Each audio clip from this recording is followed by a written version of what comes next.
let me change. How do I change this? Oh, it's still up. Cool. Okay.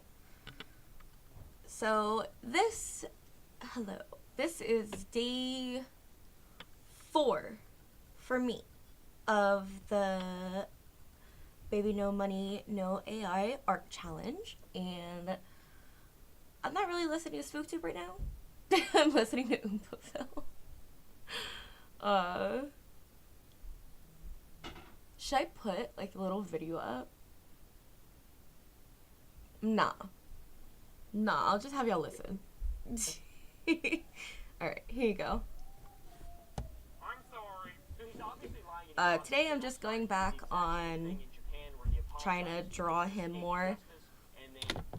Real quick, he's so pale in compared to the background that he just like washes. He just washes out. Also, I feel like every time I stream, it's a new angle. You're welcome.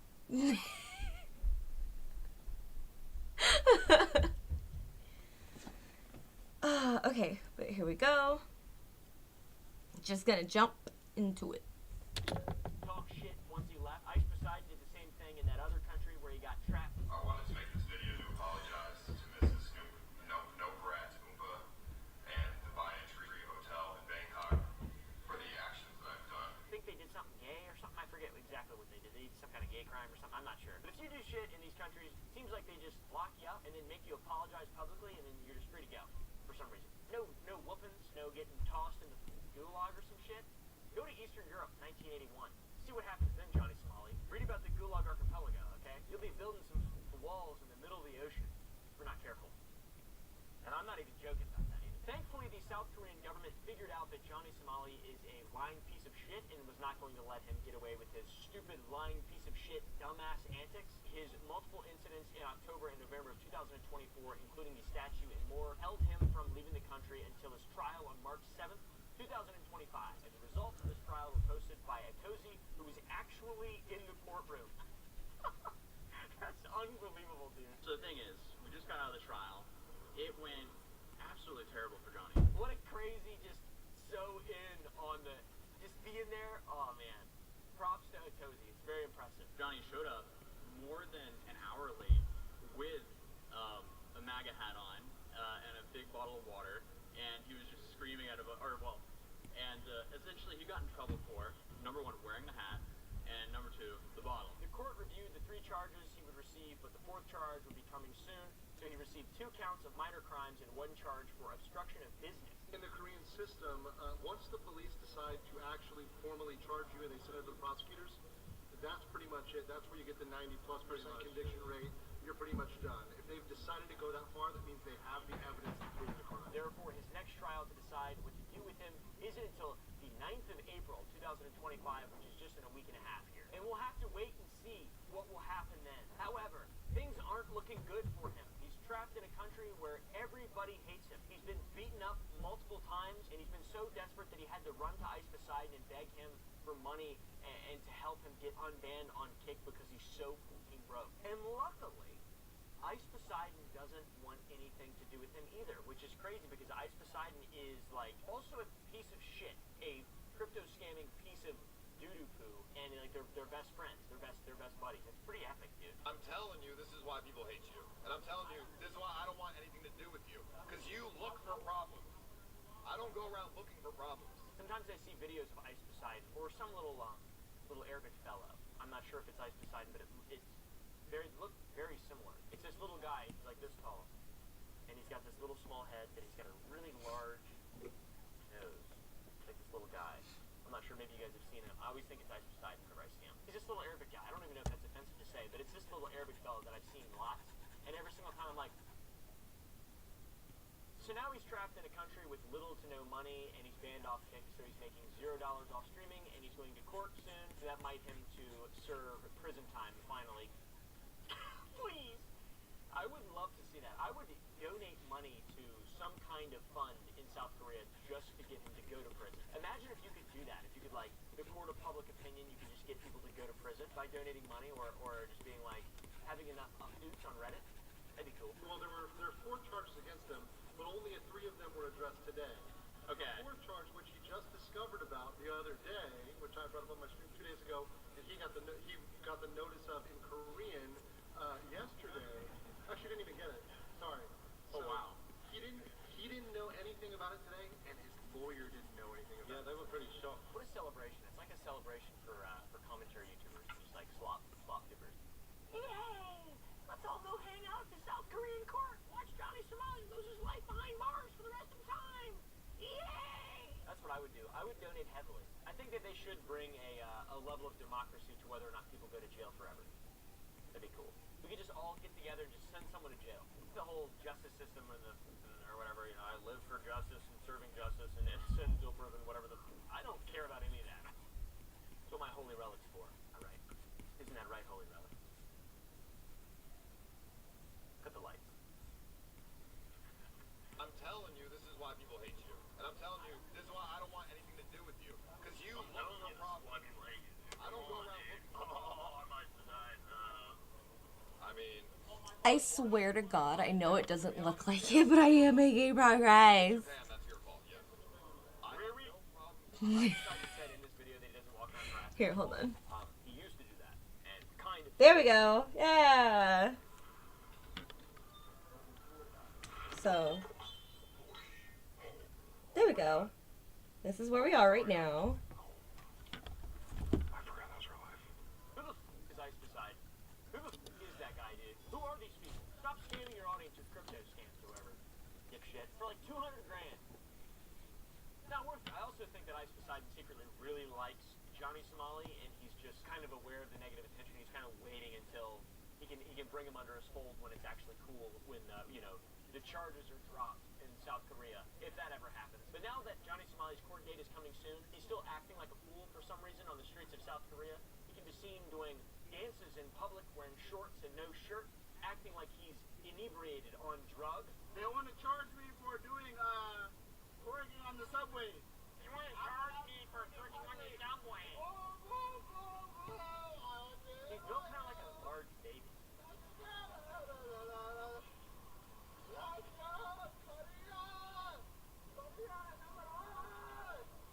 This is good content, I guess, right?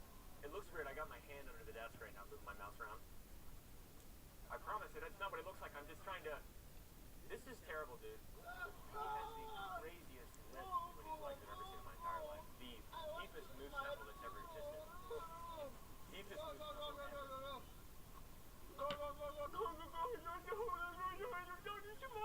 What's really sad about this whole situation is that he wasn't born with some kind of, like, problem, you know? He's, like, choosing to do this. He doesn't have something he can't control about him. Like, a lot of people just are pieces of shit because they're crazy and they're, like, sociopaths. He's just doing this because it's, like, his kind of career he's choosing to do. Like, he's choosing to do all this stuff. Because you can see in the interview, or, you know, when the news makes him apologize, when the countries make him apologize, he looks normal. And you'd be like, oh, you know, he says he's sorry, he didn't actually mean it. But then you watch him dance like a baby while he's awaiting trial for being a piece of shit. It just doesn't really make a lot of sense. The police did eventually show up and pull his pants out of his extremely deep moose knuckle thing and tell him to stop. I don't know if that's going to affect his trial in a negative way, but there's something else he did that's going to affect his trial in a negative way. He committed a crazy AI crime, a silly joke, aka a potential 5th charge for Johnny's upcoming case. He created an AI deepfake of himself French kissing a popular South Korean streamer named Bong Bong, and it's a sexual crime. So now he's committing sexual crime. During one of his live streams, Somali shows 2 videos of him kissing a female YouTuber, claiming she is his girlfriend. However, some viewers raised questions that the clips looked unnatural and speculated that it was created using deepfake AI. Such suspicions seem to have been justified when the original video of the female streamer had no kissing scenes. Bong Bong said, I just talked to the officers, checked the news, and asked me if I was the person in Johnny's video. They said they will move forward with the case as soon as possible. So get dumbass. Do not send him back to America though. Send him to space camp. Send him to space camp. Let's send him to space. That'd be fun. Send him to Mars. He can go bother in Philip DeFranco up there or whatever. Who's that guy who's in Mars?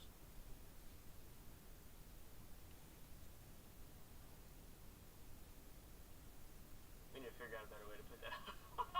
Not only is the AI deepfake thing just fucking wrong and weird, it's also a sexual crime, but streaming this content on top of that can land you, if you're a stupid dumbass, a maximum prison sentence of 7 years. So here's hoping I just want to see something happen. I'm team nothing ever happens, and so far that's treating me very well, but my God, please, let's just put him away for a while. Just a little while, you know? He's just such a fucking dipshit. And he's also just ugly. He's just ugly. He's just one of those guys, I think we can all agree, that he's just ugly. He's just an ugly guy. No offense, he can't change that, I know. And I don't want to, like, make him, you know, add, like, a level of sympathy to it. But on top of all this stuff, he just is objectively ugly. So, it's just bad. It just looks bad overall for him. One thing you also might notice, and I did mention this earlier, is that the live streaming platform he's on is called Party, and it's like Kick, but even worse. Jack Doherty, I believe, is an owner of Party, and he's streaming on there, so it should be an instant giveaway. A bunch of massive pieces of shit are on that website / platform. Party is a great website where I'm going to be streaming very soon. It's the first Web3 peer-to-peer creator economy, and is owned by this guy, Brian Gallagher. I believe he's from the show called, what's that show with all the Gallaghers in it? Frank Gallagher. And it's like a family, and they're up to no good. Frank Gallagher from Shameless owns it, so of course it's terrible. That guy's a piece of... Frank Gallagher honestly reminds me a little bit of Johnny Somali. If he had access to streaming software, he'd be like that. Newsflash, buddy. You're on a garbagey diner in a garbagey part of town. Nothing to strut about. They sell NFT passes to watch streams. I don't know. It's the dumbest shit I've ever seen in my whole life. I'm pretty pro technology and pro crypto, but this stuff just all looks bad, and it's got the worst people who exist in the entire world associated with it, which means it's just a gigantic, stupid scam. It's all run through this blockchain nonsense. I don't know, dude. It sucks. Also, their Twitter has been suspended, which has to be a massive red flag for Parisians NFT. I don't know, Persephone. How about Achilles from Troy? Most attractive man ever. Am I right? Comment down below if I'm right about that. Brad Pitt from Troy, most attractive man ever in the entire world, ever that's ever existed. And he looks like he stinks so bad. But I think it's like good. I think it adds to it. The hell's that sound? Party's Twitter is still up though, and they're still, oh shit, they follow me. Why do they follow me? Oh, they follow 11,000 people. Anyways, this is all very important now because on March 31st, American time, I guess, like today, Johnny was seen on a live stream with another streamer / creator named Alex Novell. He's made videos calling out Mr. Bass, aka Joshua Block's handler. So, you know, that's okay. Anyway, when I tuned in, Alex was tweaking out against Party's platform and owner Frank Gallagher from Shameless, and I think he was drunk. I don't really know, and I believe so is Johnny. I don't know. This could just be how they are normally. I wouldn't be surprised. I guess Mr. Bass against Josh Block are always more. How are they giving Mr. Bass and Josh Block so much money, but they're not giving you anything when you're in an actual financial situation where you need money? He went on a rant asking why Johnny is on Party and the fact that Mr. Bass and Joshua Block make all this sort of money on Party, but Johnny, who's struggling financially, isn't getting a dime, and just feeling bad for him, basically, painting him as a sympathetic character, which is really sad. You know, you got Mr. Bass, huge piece of shit. Joshua Block, he gets a pass, kind of, right? He gets kind of like a little bit of a pass, a little bit. And then you got Johnny Somali, who doesn't get any pass at all and also isn't making any money, so why is Mr. Bass making money? That dude's a freak. He asked Johnny if Frank Gallagher from Shameless is watching the stream and talking to him, to which he confirms that he is, and says that he's talking to him in regard to how it's ridiculous that Alex is accusing him of using his platform Party, Frank Gallagher's platform Party, to mine crypto. You said Party paid you $0. Did Party pay you $0? Zero. For real? Because you said they paid you Solana at one point. I was lying to you. Zero. Got mad at you for saying that Party. The difference between crypto mining and multi-party computation is so minimal that it's the difference between putting my penis in your butt and fucking you in the ass. And that, in and of itself, is a totally different deep dive, if true. But he's is at minimum accusing him. And Johnny states he doesn't know shit about that, but wants to move back to streaming on YouTube because he needs money, since Party is supposedly not giving him any money. Probably because he's a risk in general and a criminal, and like he should just be in jail. Here in the video, Alex says that Johnny can recover from all this, and he states that he can come back to YouTube when he goes back to court, that he needs to apologize, wear a suit, and get out of the country, and not one of these suits, or this suit, or like one of these suits, or even one of these suits, or like a real suit, like one of these suits. And he needs to flee South Korea, of course, after he makes a good impression on all the judges and the people with powdered wigs and all that stuff. And once he does that and gets off Party, where the losers are, he'll be fine, maybe. Johnny can actually come back. Johnny can actually. Don't lie. You can actually come back from this shit. You don't have to be on Party where all the fucking losers are. So look, I'm on YouTube. Johnny, you need to, when you go to court on April 9th, you need to follow my advice and apologize and be very, very contrite and wear a suit, and you will get out of this country. Also, according to Alex in this video, Joshua Block and Mr. Bass are getting 400 to 500K a year on Party, while Johnny Smiley gets nothing at all, which is crazy. And I also heard Jack Doherty, I almost called him JFK. I also heard Jack Doherty talking to Mr. Bass in regard to getting paid about that much, $400,000 a year on Party. I was on the brink of poverty. I was only making $100 grand a year. Did I predicted that you would do well? Yeah. I don't know if that's true, how that's even possible. There's no way Joshua Block brings enough genuine customers to Party to get that much money, but unless it really is just truly like some kind of crypto scam, that some kind of modern, unique business model. Seems like Alex is confused. Because, there's no way Johnny can get away with this at this point. The court documents look terrible. I want to do a deep dive on those pretty soon. Plus his behavior recently. He's under all forms of scrutiny, and he has to make a good impression, and he's just not. He's just not. He's not going to go anywhere. I think he's going to go to jail. I'm still on team nothing ever happens, but my lord, please. Johnny Somali is going to end up in a Korean prison, and he's going to end up with some of that, some of this, and a little bit of that. And he's not going to be able to interact with the Holy Relic, and him for that, alright guys? Only we can interact with the Holy Relic. I also have this Holy Relic as well. This is the real little guy from South America. I don't know. I don't know if this is like offensive to do this. We're gonna wait and see. April 9th, big things are happening for Johnny Somali. To be honest, he can go for himself. I hope he goes to prison forever. Thank you all for watching this episode, slot 6 segment of the Too Late Show. Go to the Too Late Show website or YouTube channel. That's right, guys. We're trying all sorts of new shit. If you enjoy this, press the like button. If you enjoy the other stuff, press the like button on that. Go to the Gump Club to see uncensored videos. Go to sour.gg to buy some candy, and I'll see you in the next one.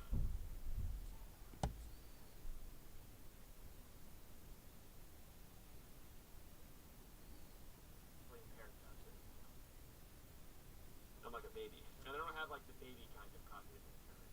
I have the adult kind of cognitive impairment. It's way more sad. In the beginning, YouTube ranked videos primarily based on views and user engagement, like ratings. Remember at one point there were stars instead of likes? This meant that clickbait titles and thumbnails worked quite well, but only to a point. In around 2012, YouTube made a massive shift to prioritize watch time over view count. This was life-changing for everyone. This is when things started going to hell. Genuinely. Suddenly, you couldn't just put tits in the bullshit! Still good, kind of, but the video had to be good itself. You couldn't just get someone to click and then boom, profit. You had to get someone to click and then get them to watch and stay for a long time. You had to keep them watching. Hey, Apple! Hey! Hey, Apple! What is it? Aren't you glad I didn't say Apple again? This led to longer and longer videos, manufactured drama, cliffhanger endings that never paid off, the kind of final season of Game of Thrones type shit that we all love, alright? We all love the final season of Game of Thrones, or honestly, not even just the final season of Game of Thrones, any season of Game of Thrones with some kind of cliffhanger. I don't know what the fuck you're talking about. By 2016, the algorithm had evolved even further to prioritize engagement, which would mean likes, comments, shares, and especially watch time. And at this point, things got diabolical, guys. Oh, pineapple man.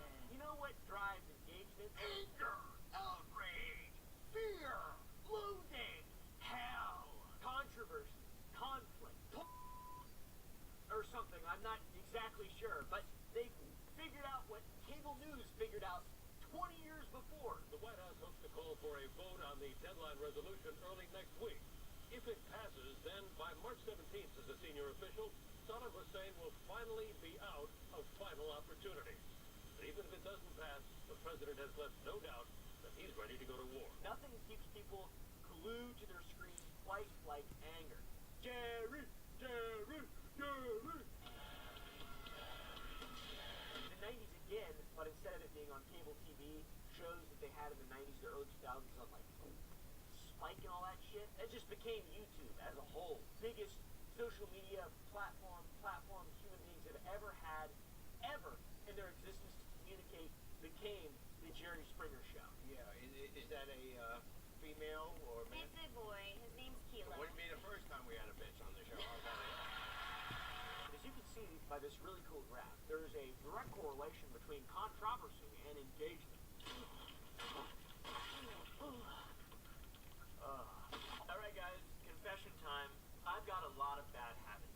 Gooning, vaping, sins, all the bad things you can imagine in a modern young man's mind or body. I do it constantly, just overdo it all the time, or at least I used to, until I started using Fume. Long-time friend and sponsor of show. I also don't have any of those bad habits, and I actually really do like Fume. I really enjoy Fume, and sometimes I get made fun of for it, and I don't really give a fuck.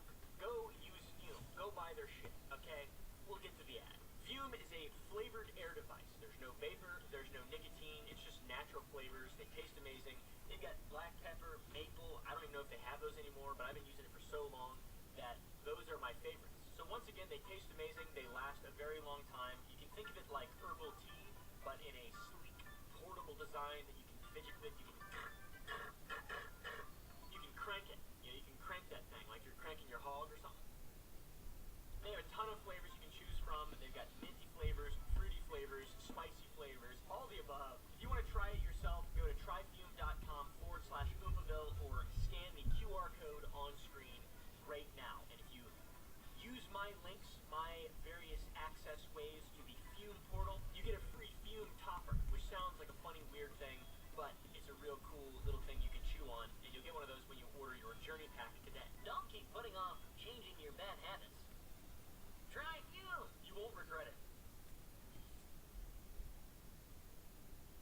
Also around that time we had Vine and Musical.ly, and around 2019 we got TikTok. That Twitter chat, 2018, 2019, everything changed with this hyper short format and freakishly accurate recommendation, and it trained an entire generation to consume content. It's been a generation at this point. 6 years, you're a little child. 6 years goes by, you're now a slightly larger child, but your brain has undergone a lot of change, to be honest.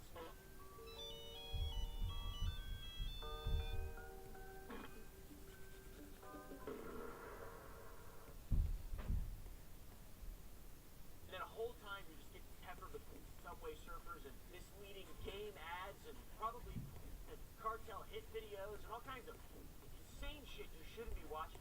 Sick freak. I got an iPod Touch in 2010, and that is absolutely when my life ended at that point. I developed personality disorders straight up from that. Let's just say I knew what was going on in Chechnya.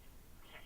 It's not good. It wasn't good, especially then. Sometimes I think back to my childhood and all the times I read an entire series of books in like a few weeks. For example, the Edge Chronicles.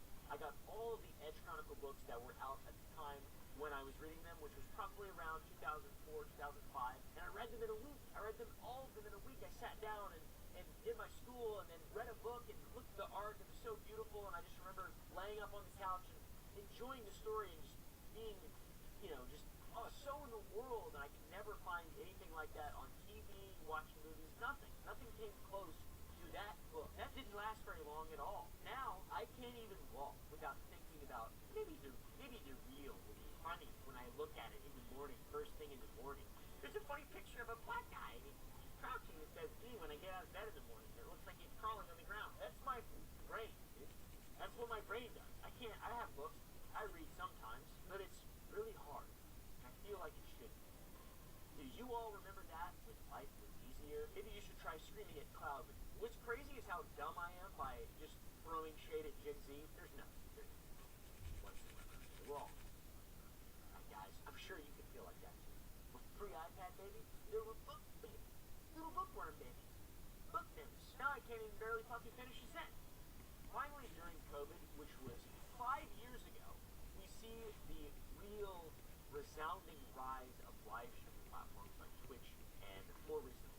Twitch is pretty good in terms of moderation and the content that's on there, and Kick is not that great. There's a lack of ethical oversight. It's a cocaine-fueled orgy just all the time. I don't know, cocaine and hookers all day long, every single day. Pretty cool though, but like not really. Oh my god. What the? Train, coming way too fast. You won't believe what this Kick streamer did! Oh! Yes, I do believe it, and honestly, there's nothing we can do about it. I make a living off of talking shit about it. So it's like, what the I am supposed to do? Please give me more of the garbage, but also not. How about I show up to your door with a gun?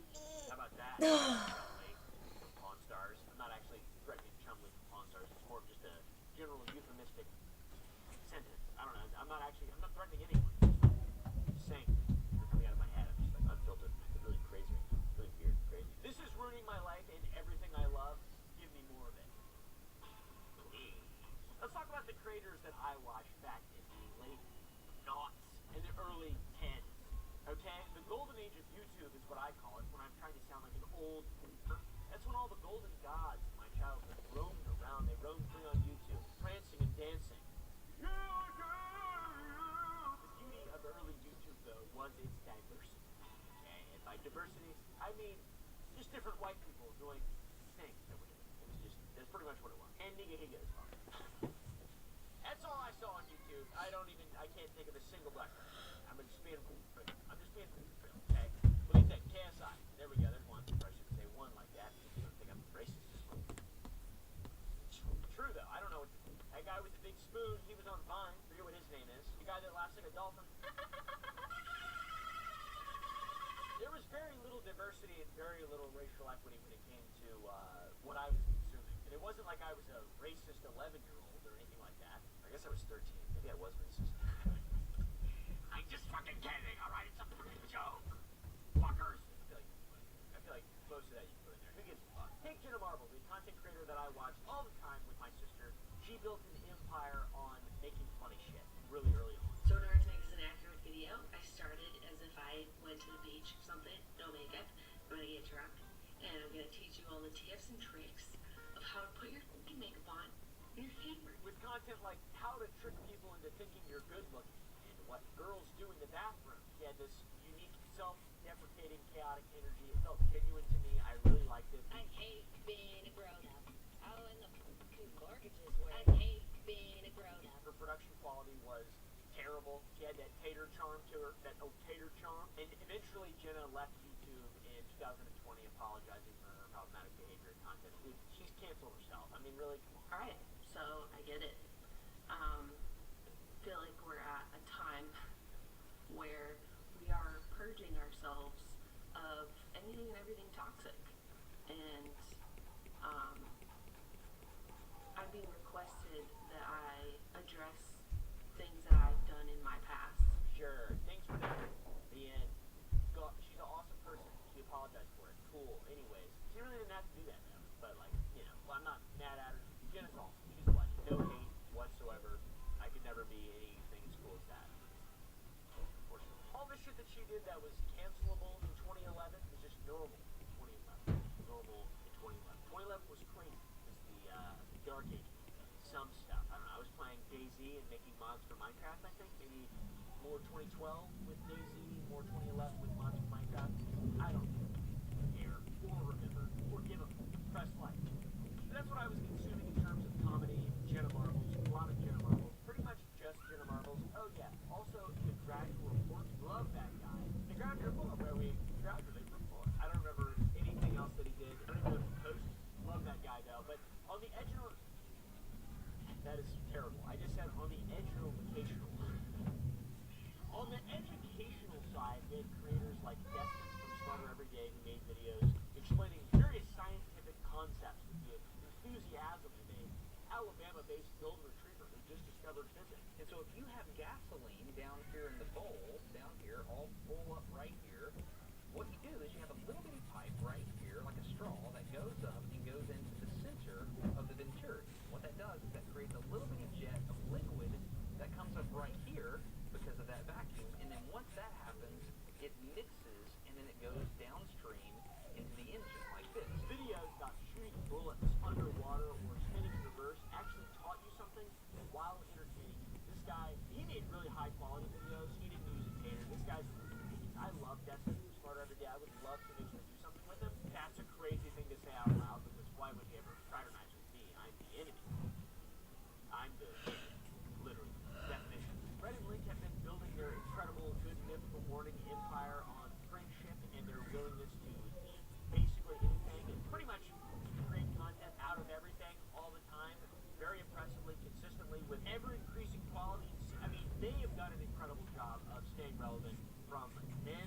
Before then, I discovered them like a quarter, a third of the way through their journey, something like that. Now they're still going. They're awesome. They've maintained their core identity, which is genuinely impressive. It's also impressive that their intestinal traction haven't collapsed after 15 years of willing. Am I right, fellow mythical enjoyers? As you know, we here at Good Mythical Morning tackle the deeper issues of life. Today is no different. Today we answer the question, will it ice cream sandwich? A little bit of this, so with you that. How about that shit? Lovely. Those guys are awesome. They're my goats. Now that's pretty much the end of the nostalgic and wholesome content creators that are still wholesome to me. For every wholesome creator, there were plenty who were terrible, problematic. I don't want to use that word. It's such a bad, dumb word. So I'm not going to say it. Let's rewind. Cut that out. Problematic. Problematic. How about I don't give a about any of the problems that most people approach it with problematic. I don't care. Alright? I think about whether or not I have to poop. That's like 80% of all of my thoughts are, do I have to poop right now? You think I give a poop about moralism? No, I don't. Alright? At least 20% of the time I care about that stuff. But the other 80, I'm just thinking about whether or not I gotta poop my butt. Sorry, that's really dumb. We've also got Toby Turner Tobuscus. I've made references to his intros of darkness and redness and whiteness multiple times in just this recording. Intro. He had a comedy channel, multiple channels, and did comedy. His literal trailers I thought were incredible. Let me see if I can think of one. Hold on. This is off the script. Alright, this is off the script, off the rip, motherfucker. Stargate. Ubisoft. Stargate. Faded. I don't know what that one is. What about the Skyrim one? All I can think of is the Game of Thrones theme in my head right now.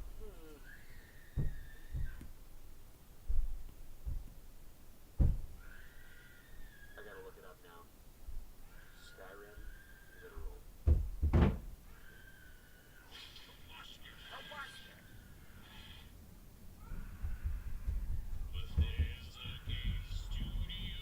Should probably fire their helicopter cameraman. Let's see. I don't know why my children are screaming.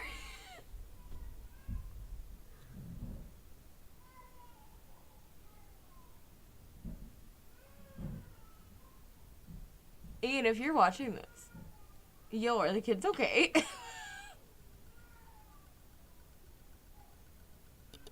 Come on. Come on. Yo, are the chillins good?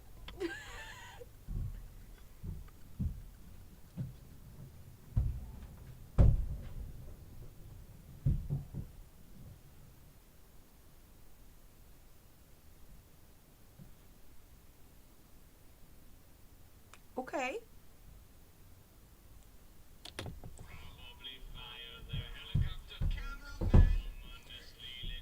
Ominously lit carving of some dragons. Cameraman!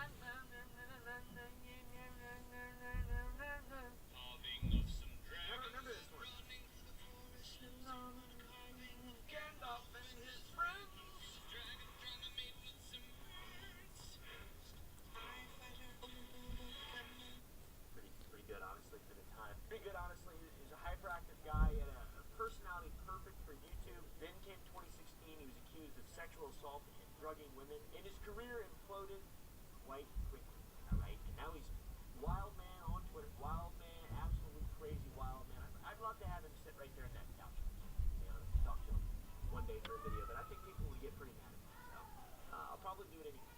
Shane Dawson was YouTube royalty as well, with his conspiracy theories, his documentaries, his food videos, his blackface characters, pedophilia jokes, sexualizing minors, etc. He was still one of the largest creators on the platform until around 2020. That's 12 years of being awesome. Just kidding.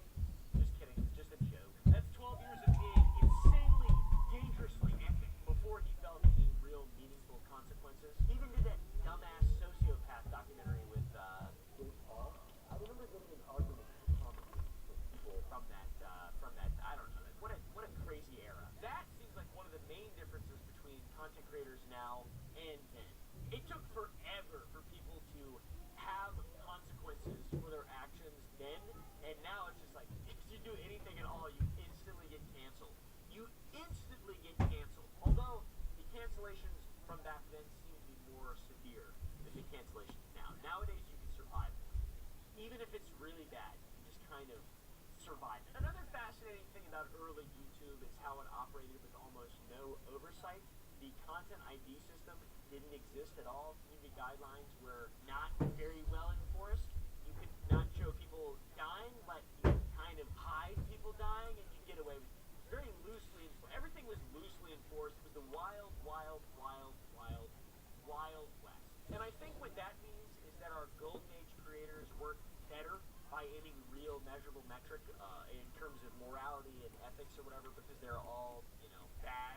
People just get mad at them because everyone was more okay with stuff. It's just that the algorithm has changed. That's the main difference. The algorithm has just changed, and now it doesn't operate off of authenticity. It operates off of outrage.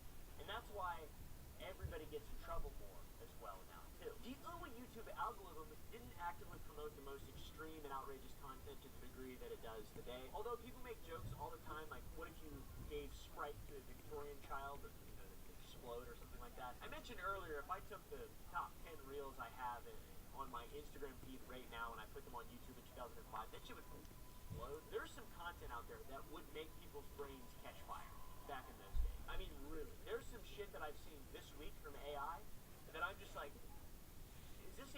am I even legally allowed to look at this? What is this? What the fuck is going on, man? So what about the creators of today? How have they evolved in this algorithmic hellscape, my friends? Let's take a look at the horror show. Alright, let's go down the list. Let's take a look at the horror show, and let's get angry. Let's get outraged together, because I'm going to get really mad. My heart rate's going to... My blood pressure's going to... My penis... Nope, just kidding. That's not real. Not real. Not going to be white. I don't think. How's that even work? Welcome to the algorithmic Thunderdome, where these broccoli-headed idiots fight and battle for your attention and your engagement in increasingly desperate ways. Let's examine what exactly happens when platforms evolve to reward factual engagement at any cost. And just cells from crimes. Or whatever. First, I will acknowledge something important. Production values have skyrocketed. Early YouTubers film with haters. Hi, I'm Phil. Welcome to my video blog, which I hope you're very excited to be a part of. Today's top creators have multi-million-dollar studios with entire teams of production professionals, etc., etc. The content is still diarrhea dog shit, but it looks good. It's clean. It's sharp. You can buy a $120 camera now that looks better than basically anything that wasn't filmed for the last 100 years. Pretty much. The quality of the content has, well, the compression quality of the content has improved drastically. The actual quality has not. Yeah, Rizzler. Exhibit A of this. Maximum quality. That is Mr. Beast. Also, a lot of thought outside of just the physical quality of the videos. He's the undisputed king of modern YouTube. Jimothy, Mr. Beast, Mr. Donaldson has built an empire by understanding the algorithm better than anyone else. His videos cost hundreds of thousands of dollars, sometimes even millions of dollars to produce, which is crazy. They're YouTube videos. He gives away cars, houses, and obscene amounts of cash. Has been for a ridiculously long time, and he's aggressively wholesome. I don't know though. This guy guy's content in and of itself has changed YouTube fundamentally as well, beyond just the like actual algorithmic changes. He has figured it out. Mr. Beast, the Mr. Beastification of YouTube has led to content being worse by a lot. Less watchable, less authentic, more hyper-focused on numbers and things that don't really matter. And it really isn't Beast's content. Some of his videos are pretty cool or like objectively interesting, whatever. I don't know. There's a lot of haters of Mr. Beast. I'm his top guy. Okay. I'm not his top guy. I'm just kidding. It's just a joke.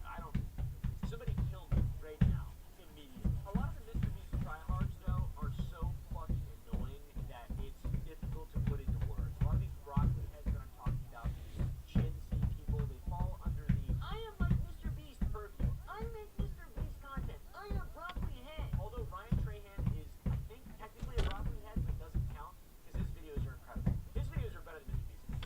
I like Ryan Trahan's videos better than Mr. Beast. I think Ryan Trahan is awesome. I don't know if y'all could just hear one of my chillins just. Don't know about yet. I'm sure I'll find out. Stakes with modern content are so much higher in every single way. The video quality is way better. The ideas are far more advanced and crazier. They're outrageous. It's insane. Every single view impression is a hit of cocaine. Every single one has to be bigger than the last. And by the way, guys, just to be clear, I'm not saying this is bad. I'm not saying Mr. Beast is bad, okay? I'm not saying any of this stuff is bad. Unless I did say it already, then I don't want to be a hypocrite, so I did say that. But, like, let's be real. It's not bad. But it's not that good either. It is the perfect adaptation of an ecosystem that rewards spectacle over substance. But also substance. And somehow maximizing spectacle and substance. By the way, the movie Substance, very interesting movie. My fiance let me know repeatedly that those were prosthetic breasts on that woman that was in the movie. Lots of times. Like, it's okay if you watch this because they're not real. Beast and his crew and the people who make the Beast type outrageous, incredibly substantial videos, they're constantly making transactions, making sacrifices, giving to the altar of Moloch. Alright, they're giving to the World Economic Forum, and George Soros is trickling down his penis leg, billions of views or whatever, using YouTube as their primary platform. Okay, it's like how the ancient Greeks used to sacrifice a white bull so something would go awry. To hope that things would go awry? What's the opposite of awry? Good? Fine? Make good things from bad things, potentially. Put idea in, get money out. Now, for every impressive adaptation like Mr. Beast, there are dark examples. Far darker than Beast. Beastification, which is dark as it is. The Beastification is dark, for sure. Let's talk about Jack Dillon, the ultimate broccoli. I don't know if this guy's 15 years old, 16 years old, 17. I think he's like 34. I have no idea. He's got a broccoli head. He's got a toddler. He's got a toddler body and a broccoli head. He built his brand on doing increasingly stupid stuff. Not even dangerous stuff, just stupid shit. Dumb shit. And he has like such a, just a way, like flicks his hair, like, just like, you know, I'm a broccoli head. I'm out in the garden patch because I'm a broccoli. I'm a cruciferous vegetable. Shut the fuck up. Alright, now I'll dice you up and I'll steam you. I won't boil you because we'll lose bioavailability and nutrients, of course. You're broccoli, whatever. But I will steam you and I'll eat you. I'll consume you, though. Little guy. Take, for example, a few months ago, Jack Doherty crashed his McLaren and almost killed his friend and just kept filming and was just like, my clavicle, ow, broccoli head, I don't really remember anything else about that video. It's terrible, it's traumatizing for me watching it. He's just such a toddler body. It's ridiculous, to be honest with you guys. It's ridiculous, to be honest with you. I have a bag of dirt, what it looks like dirt or something, some kind of unknown powder. It makes me tingle at both ends. How many ends do I have? 2? Top and bottom. Where's my Z-axis? How am I aligned? But yeah, it seems like to me Jack Doherty is the logical endpoint of the YouTube algorithm that rewards spectacle and shock value above all else. Crashing your car gets you talked about by everyone, and somehow continues your career so you can pimp OnlyFans girls out. I don't know what exactly he does, but I know it's not good. I'm willing to bet that it's bad. Really bad. Really bad. Endangering your friends? Millions of dollars, so much worth money, big time. Every everybody loves Jack. Nobody actually genuinely watches Jack Doherty. He's one of the most hated men on the internet right now. And this is an internet with people like Neon, who isn't even that hated. Now, I think Speed's done a lot of dumb shit, but he's pretty awesome, super entertaining. There is nobody that I can think of, aside from Johnny Somali, but he's in jail, nobody that I can think of who's consistently as insufferable and bad and continuously worse, somehow still gets away with it as Jack Doherty. And just like,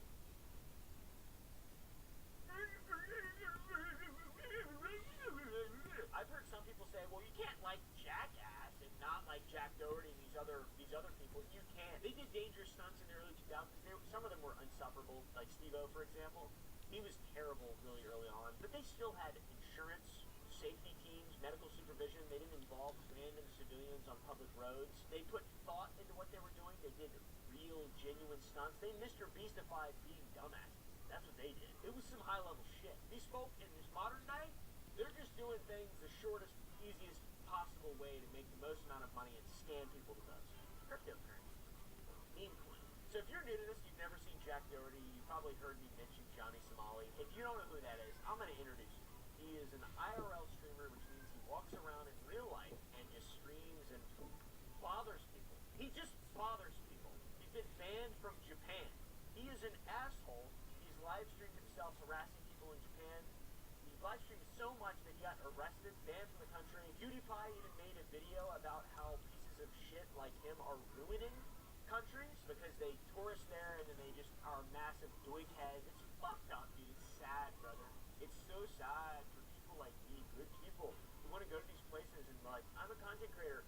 I'm embarrassed to be an influencer because of people like Jack Doherty and Johnny Somali and a lot of others. There's like lots of other people that are just make this incredibly embarrassing. I don't tell people that I make videos. I tell them that I do media. Jack Doherty is an idiot kid who has a chance to still be redeemed at some point in the future, probably. Johnny Somali is irredeemable. He's a gigantic piece of shit. His whole content strategy is harassing innocent people. His shtick is not to say I be white and think people think that that's funny. His shtick is to go to public places, target random people, say offensive things, for example, in Japan about Hiroshima and Nagasaki, joking about hundreds of thousands of people getting vaporized to end World War II, and then he live streams it all for donos, and then turns on TGS. Platforms love that type of content. They heavily reward him, or have for a little while, but he did it so badly. I think he's in jail forever now. I think he tried to walk to Mordor or something. I have no idea. Got snatched up, dude. His clips have gone viral so many times. His own content doesn't really do that well. His streams don't really do that well, but he's incredible content. Reaction videos to his behavior rack up millions of views. It's a cycle of outrage that generates attention and translates directly into money for people like me. Not so much people like him, which is good, but it's still a thing. People want to do what he does because it's an instant way to get people talking about you and get famous. No, this brings us to platforms like Kick, the live streaming site that is basically Twitch without any sort of moderation. The inception of Kick, to be honest, seems like it was just made so people could gamble not on Twitch and live stream themselves driving 150 miles per hour and just be generally degenerate. There are a lot of good creators on Kick, to be fair, but there's a lot of just terrible bad ones because they're not allowed on Twitch. And Rumble, like, let's be real, Rumble is just, I don't even know what Rumble is at this point. You go on Rumble, it's great. A lot of people want me to get on Rumble. Hey man, I'm not going to get on Rumble. Okay, I'm still allowed on YouTube. Why the f would I get on Rumble? That's a sound, by the way. Rumble. So if it's taking you this long to get the point of this video, things used to be way better. Now they suck, and there's nothing that we can do about it. We've got the fucking Hawk Tuah bitch now. What is it? What is that? That didn't exist 20 years ago. We had bump fights, but we didn't have Hawk Tuah. I'd rather have bump fights than Hawk Tuah. What would you rather have? Vote down below.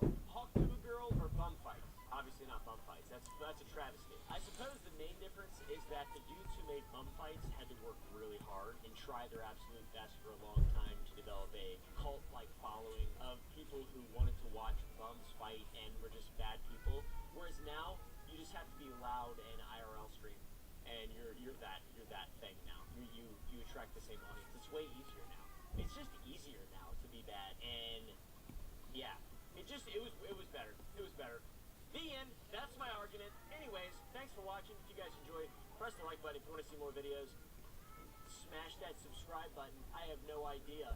Go to sour.gg, buy some candy, like I mentioned, and go to the Gump Club to watch uncensored videos. I'll see you in the next one. Oh, lest we forget, tune in every Monday, Wednesday, and Friday at 9 p.m. Central Standard Time to watch the Too Late Show live.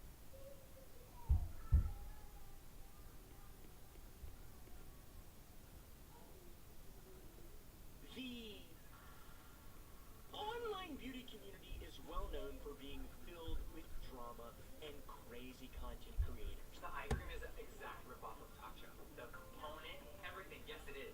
Oh yes, it is. If you look up beauty community drama, something will probably show up. I haven't looked it up, but there's going to be an edit of someone typing beauty community drama and then showing you what pops up. Doesn't seem like, honestly, there's less than I thought. But still, a lot of product sales in the beauty community. And that's cool. You know, it's cool because I also have a product. But before I did, I hated it. Just kidding. I'm joking. By the way, I love Dr. Pepper. I will. This is my product. I own this.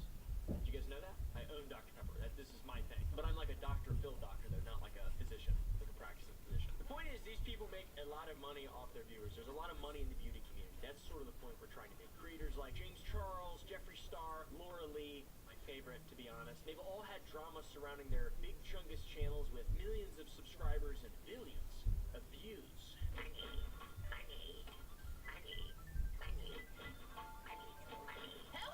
Another beauty influencer has some drama surrounding their channel as well.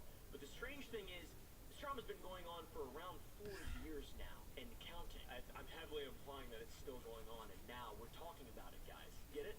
Do you understand? Are you keeping up? Good. Thank you.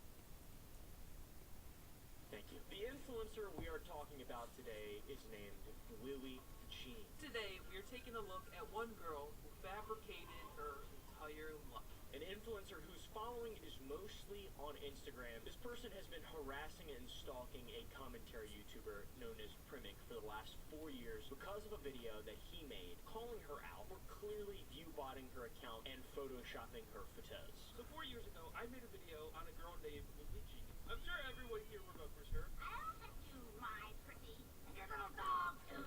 But in case you didn't, she was this Instagram influencer who had 1 million followers, but when you went through her page, you started to notice some things were off. Not to mention the king brand deals. Alright, make sure you put some subtitles up there. I've been working on, I have a little bit of a speech impediment. For example, she had all of these followers, but no one in the community actually knew who she was. She had posts from events that she appeared to go to, but when you looked at them, they were photoshopped and she never attended. And one of the weirdest things is that she would interact with a lot of accounts on her page like they were her besties in real life, but the accounts were not real people. They were these weird, made-up characters that were a little racist, kind of homophobic. It was a crazy video. Go watch it. Drama is drama, but Lily Jean's willingness or, I don't know, stubbornness to try to maintain her online image in spite of just having a lot of really weird sort of, it's not really even that big, it's not like she's got exposed for doing something horrible, it's just being weird. It's just like a weird mystery, almost like an ARG, like a horror movie. The persistence to uphold that bizarre image with mounting evidence in the favor of it all being strange, it makes her look insane.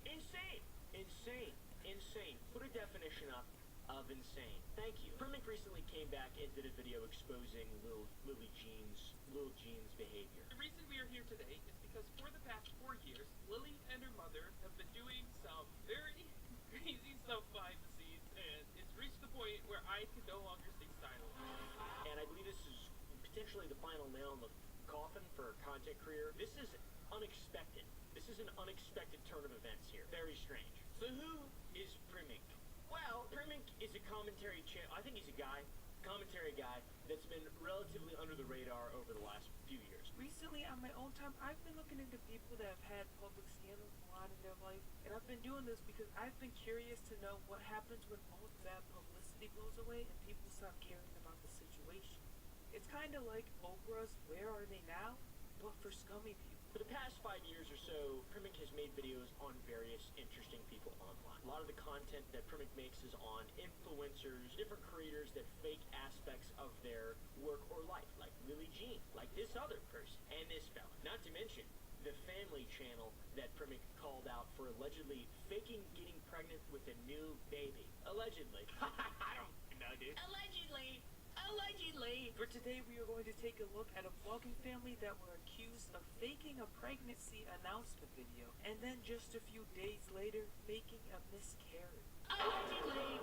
Primmick also called out a YouTuber for faking mental illnesses for views, something that a lot of people have called out on the internet before. If you look up faking mental illness. For all you concerned about me, sit on this and, twist. Go get laid or something. The crazy thing about Primmick is that he's only posted 32 videos between July 2018 and March of 2020. That's less than 2 years, and he grew a channel to 1 million subscribers. The videos are great. They're very well edited. The thumbnails are awesome. They're written. They're concise. They make sense. So this is Joe Exotic. No, that's not his real name. It's his stage name, but I like it, so that's what we're gonna call him. Joe runs a channel on YouTube called Joe Exotic TV, which mainly focuses on showing off all the animals in the zoo that he owns/worked at. It's not like other people's channels. These other losers in this space slop shit tubers, dude. Some of them are even gun obsessed. Do you know about that? Did you know that some of these people in the commentary community are gun obsessed?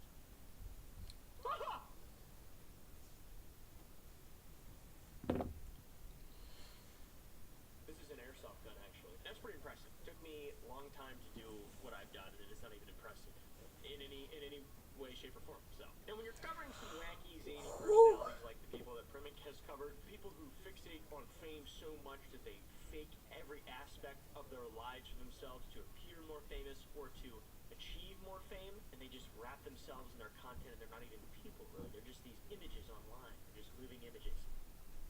I'm a moving image. Guys? You guys moving images? I remember I once saw a moving image of a small, starving Ethiopian boy. It galvanized me into sending him 20 cents a day. It was a long time ago. It's not even a joke. We actually did that.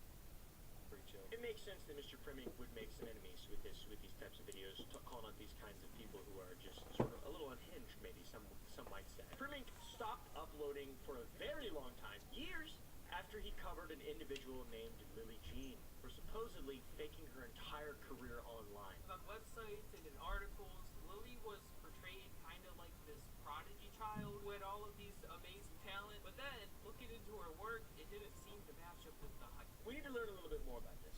It was Lily Jean the person who caused Primmick to take multiple years off? I don't know. Let's get into Lily Jean. Lily Jean Truman, otherwise known as Lily Jean Online, is a self-proclaimed actor, director, and writer in the beauty influencing community.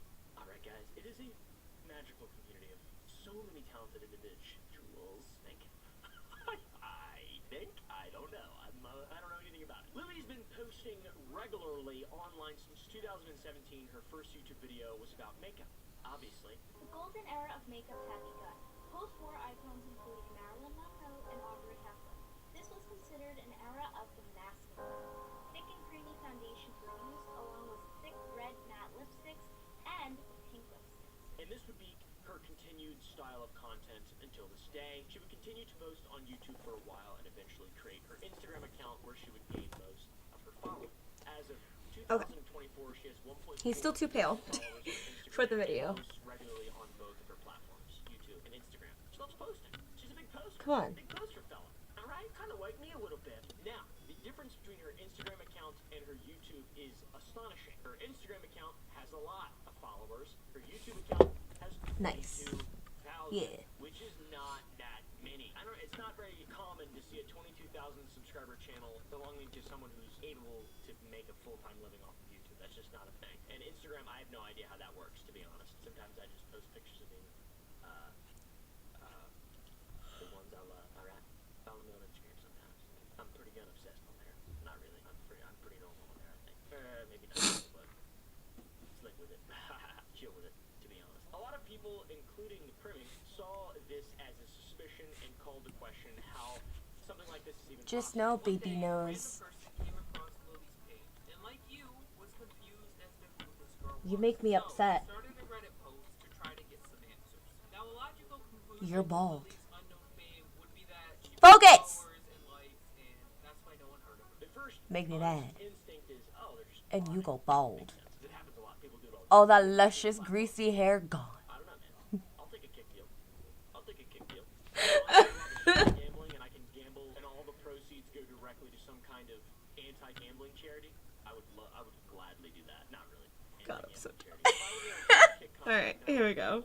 online live and get paid a copious amount of money from stake, and let's say I could raise $5 million a year for charity, I would gamble every day if I could. Seriously, that would be awesome. That sounds fun as actually. Every single day going to the slot. Come on, it's not stopping. Yeah, I heard you can make it go faster for charity though. What charity would you guys want me to donate money to? Let's say hypothetically speaking. Not that that's gonna happen, but it'd be funny to find out. In Primmink's first video that was posted in February of 2020, he addressed this. He called out her rapid growth on Instagram and the lack of real accounts interacting with her posts. It all points to her paying for bots. But the psychotic part is not that Lily appears to have an entire network of fake friends and fans that she communicates with. No, that's not the psychotic part. The psychotic part is that every single one of these accounts has their own backstory. For example, this one is a Muslim girl who's struggling with conforming to her religion. This one is an unapologetic trans boy. This one is James, Lily's best friend who has a gay husband named Mario and is very good at design. And if you haven't picked up on it, these accounts are all very stereotypical of the fake people they portray. The gay guy's good at design, the Muslim girl dislikes her religion, the trans boy says yes all the time, and there is just dozens and dozens and dozens of these accounts, all behaving the same, all with fake followers, all posting pictures of Lily.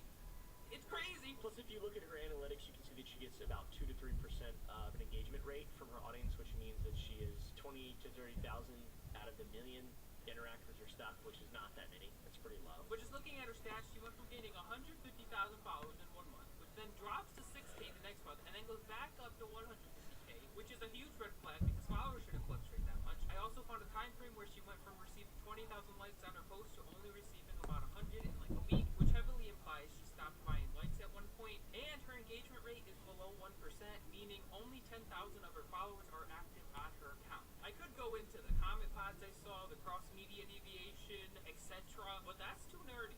I'm ain't about that one. That's very low for someone who claims to be incredibly popular, and that's high for a botted account, to be honest. But also, the 20 to 30,000 does match the followers on YouTube, so there's a chance that her real core audience is the only audience that's engaging, potentially. Maybe. There's a chance. Furthermore, Lily's mother, Laura, is her manager and helps her out behind the scenes. She claims to be a prop maker for the entertainment industry and was for 25 years, though there's no way to confirm this. As her IMDb page, she's credited for the movies that her and her daughter have made. Kind of strange. It's like, I don't really know what's going on here, to be honest. It's kind of a massive mystery, which is the only reason to watch this entire video, so it is very mysterious, though, I'm going to be honest. So once again, this plays into the shadiness that surrounds Lily at every single turn, as her own mother seems to be lying about her own credentials on the internet to make what they are doing seem more and more legit. Is this a CIA thing? Is this a DARPA thing?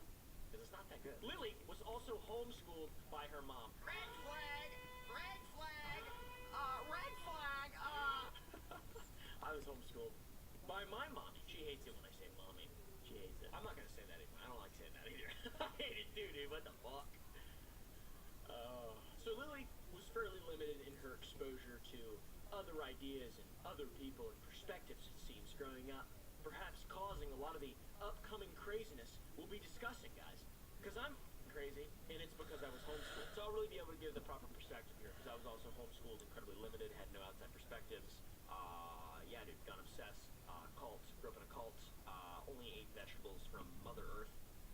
Primmink also highlights how she photoshops images of herself at exclusive events like the Met Gala, which is wildly cringe. If you start looking closer at Lily's posts, you start to notice some problems. For example, the photo of Lily at the Met Gala. Once zoomed in, you will start to notice some weird distortion, which this is a sign of Photoshop. And after looking around, someone was able to find the exact photo it was photoshopped from. Lily covered up Katy Perry. That's a war crime. I mean, this is next level cringe. Plus, being on the cover of Teen Vogue. The Teen Vogue magazine Lily was on the cover of also looked photoshopped. And it actually had to be, because funny enough, Teen Vogue doesn't even print magazines anymore. Absolutely astonishing levels of cringe. Holy, that's awesome. I'm gonna start doing that. Either way, when trying to research this video, we tried to use the pictures that were used in Primmink's video, but since the video's release, she has scrubbed her Instagram of all evidence provided in Primmink's video. So it confirms what he's talking about in his video, that she is an incredibly shady creator who will do anything to just appear famous for no reason and preserve her online image. Primink's video has 10 million views, by the way. That's a shit ton of views. And in my opinion, fully exposed Lily Jean as a fraudulent influencer. Now this is where the story becomes a real-life Black Mirror episode. So we already established the fake followers and the fake posts, but the lies don't stop there. Not as a terrible, shitty human being necessarily, kind of, almost, but certainly as a fraudulent influencer. It's not real. It's fake. After uploading his video on Lily Jean for the next 3 or so years, Primink only uploaded one other video closely following his expose of Lily. It's the video that we briefly mentioned earlier of the YouTuber who faked mental illness for views. That was 4 years ago. Part of me feels a bit sorry for Breland, because I know for someone to throw away all of their pride and dignity like she did, they must have been truly desperate. Later, Breland did end up losing her dream house. And that's what happens when you lose all your money. So, you know, she wasn't lying about being desperate. She was out of money, but at the same time, she could have just went to McDonald's and got a job. There was other options. You didn't have to go crazy. And after that video, Primink wouldn't upload until 9 months ago, where he uploaded a video talking about Marina Joyce, who allegedly faked her own kidnapping. Allegedly. So to put this all into perspective, everyone on the internet is convinced that Marina has been kidnapped, and instead of posting a simple video showing that she's fine, she, or whoever is running the account, is trying to get everyone to go to an event that doesn't exist. I'm not going to do any research into it. I'm just going to say allegedly. Alright, that's what I do. Comment down below how factual the information. This is the Truth Channel. Alright, baby girl. And Primink didn't upload again until about a month ago, when he uploaded an update to the situation in regard to Lily Jean, revealing that Lily had become quite obsessive and fixated on Primink and stalking him, trying to bring him down. Wow! How surprising! For the past 4 years, Lily and her mother have been doing some very crazy stuff behind the scenes. So, being the Truth Channel, I actually reached out to Primink and I asked him if he'd be interested in an interview. He said no. So anyways, let's move on. Just kidding. I sent him a bunch of questions and he answered them all with like a...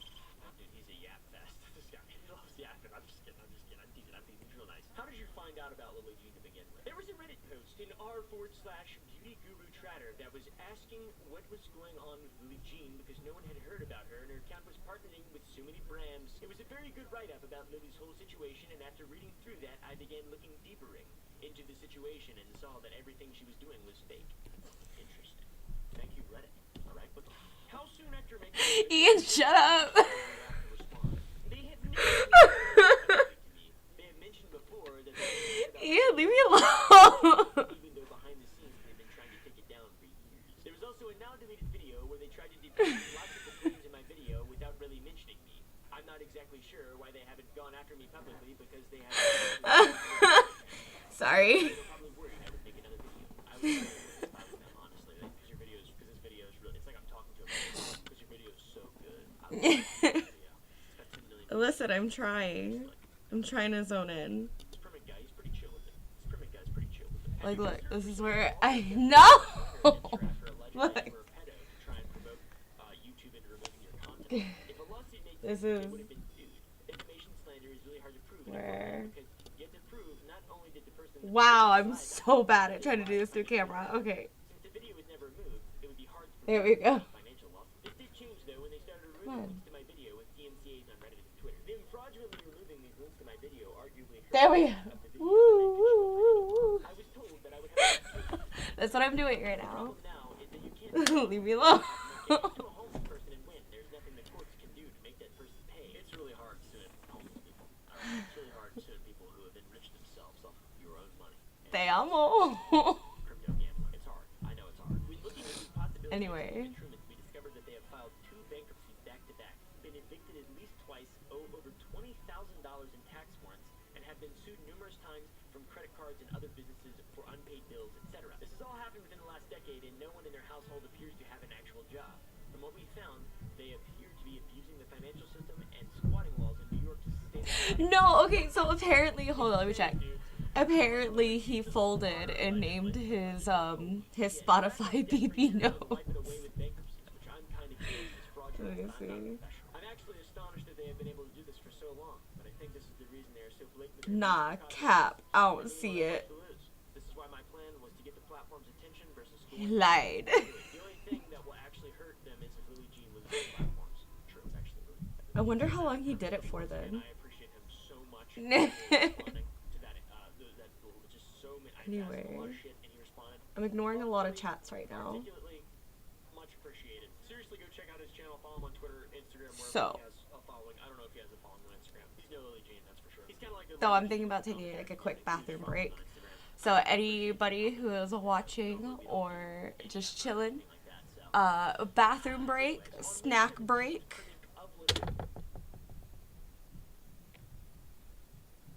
And we'll be right back.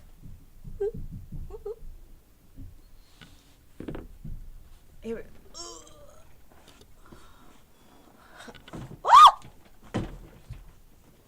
It's good, we're good. I'll be back.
Hello, and back.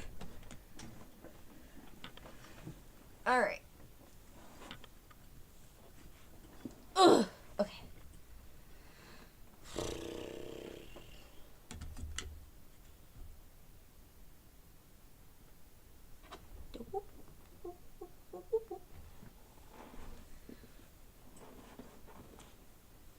Alright, let's see. Updating us on the situation in regard to Lily Jean.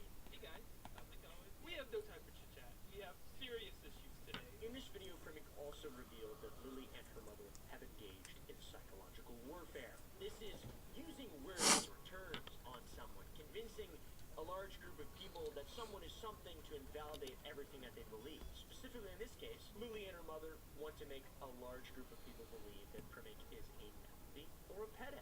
If you label someone as this thing, no one will ever want to associate with them because they are guilty by association, right? Logical fallacy, but still, we're correct. And in this case, he's neither of those things, so it's just Lily and or her mother being just kind of wild, little loopy, Fruit Loop. Feel free to let the Primic Farm know that we have given their real names to the DA's office along with screenshots from their Discord server as they have a penchant for playing with children under 16. This is not just something unique to her, by the way. This happens a lot on the internet, like a lot. This happens a whole shit ton. Not only that, though, Lily and her mother would repeatedly try and take down Primic's video with copyright takedown request after copyright takedown request. So many times. So, when my video came out 4 years ago, ever since that day, Lily and her mother has been spamming my channel with copyright notices. And honestly, this in itself is completely fine. I deal with copyright notices a lot. The issue is what these emails contain. Fact, I asked Primic about this. This is what he had to say. Do you think this will be enough to make YouTube reevaluate their copyright system, considering the blatant abuse on display here and historically from some of their biggest creators like Brent Rivera and Aisha Speed and Bobby Lee? Unfortunately, I don't think so. YouTube treats their support like they're constantly trying to put out fires. They only seem to care about issues when enough noise is being made, and then they will do the bare minimum to make that noise go away. They don't really proactively solve issues unless they are forced to. I'm hoping with the coming of AI, they will be able to identify abuse in their systems a lot more easily without the need of public domain.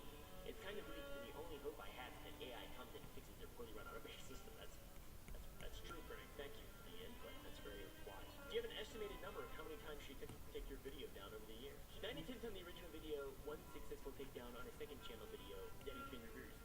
1 Twitter DMCA has been reversed, and 1 Discord DMCA. Discord DMCA.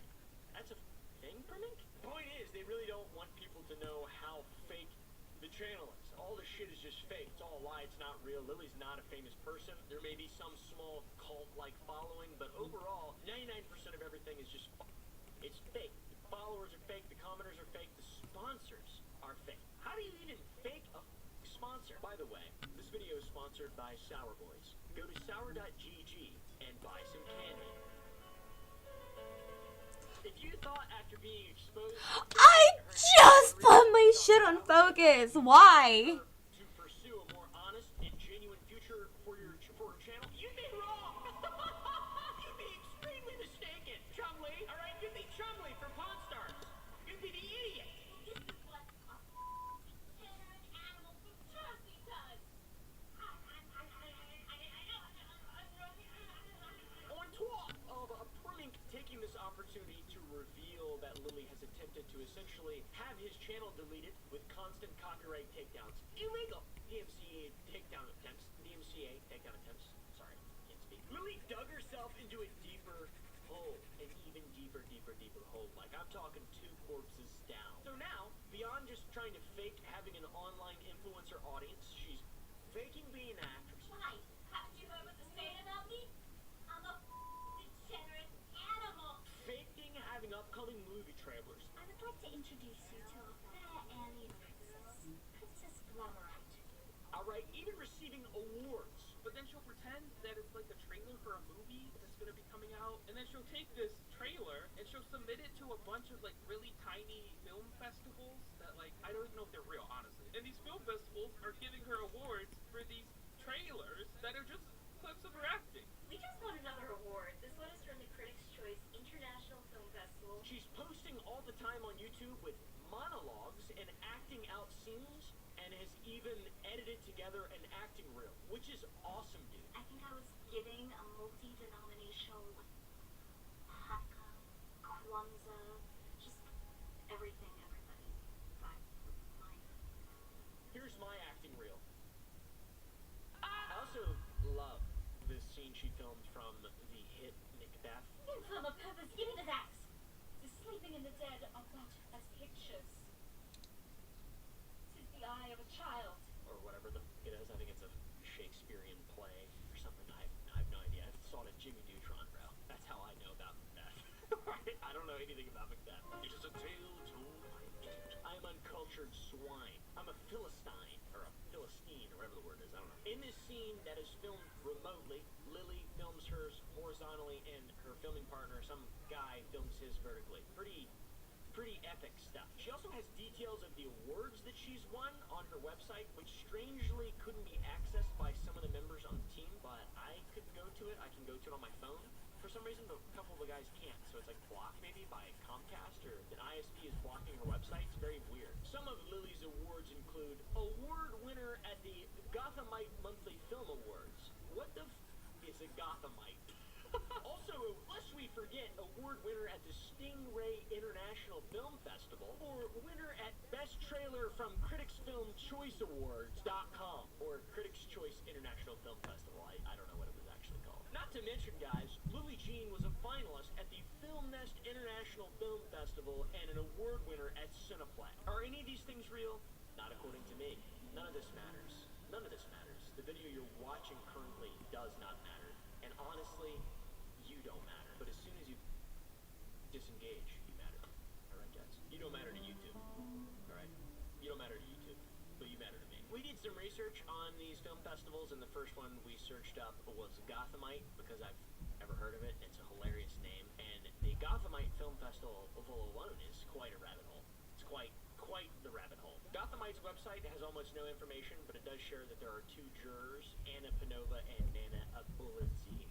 Okay? We looked up these two women, and their individual websites are also insane. Nana's website has a whole section talking about picturing sacrificing dogs, and the main landing page has no information, and the very next tab at the top is dog balination. So if you're just clicking down the tabs in order before you get any information on her, you're getting hit with dogs being sacrificed. It's insane. Dogs, it's horrible. Do not look it up. They're in plastic bags. It's disgusting. When we search for Anna Panova, the other juror for the Gothamite Film Festival, a website pops up with her name and links to all of the commercial work, as well as a misspelling of the word experimental, where she shows off her experiential work. Or maybe it is experiential. I don't know.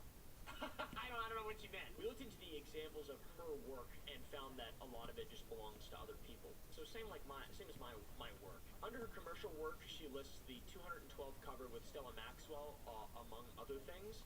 And when we search 212 cover with Stella Maxwell, a site comes up that lists the photographer as Curtin Vassar, not Anna Panova. So I'm not sure what exactly is going on here. Once again, a very loosely researched, just quick rabbit hole. Bizarre though. So now back to Lily and Laura, the Trumans. I'm not sure I'd be one to flaunt awards from film festivals that don't exist. Film festivals that no one's heard of. Especially ones that are incredibly suspect with just a simple Google search. That's just me though. I was homeschooled too, but like in a different way, I think. I'm starting to think that what I went through is not the same as what most people go through. But I guess it would make sense that someone who's faked their entire career as an influencer would submit their work to a film festival that seems to be completely fabricated as well. Why would you fake a film festival? And also, why would someone have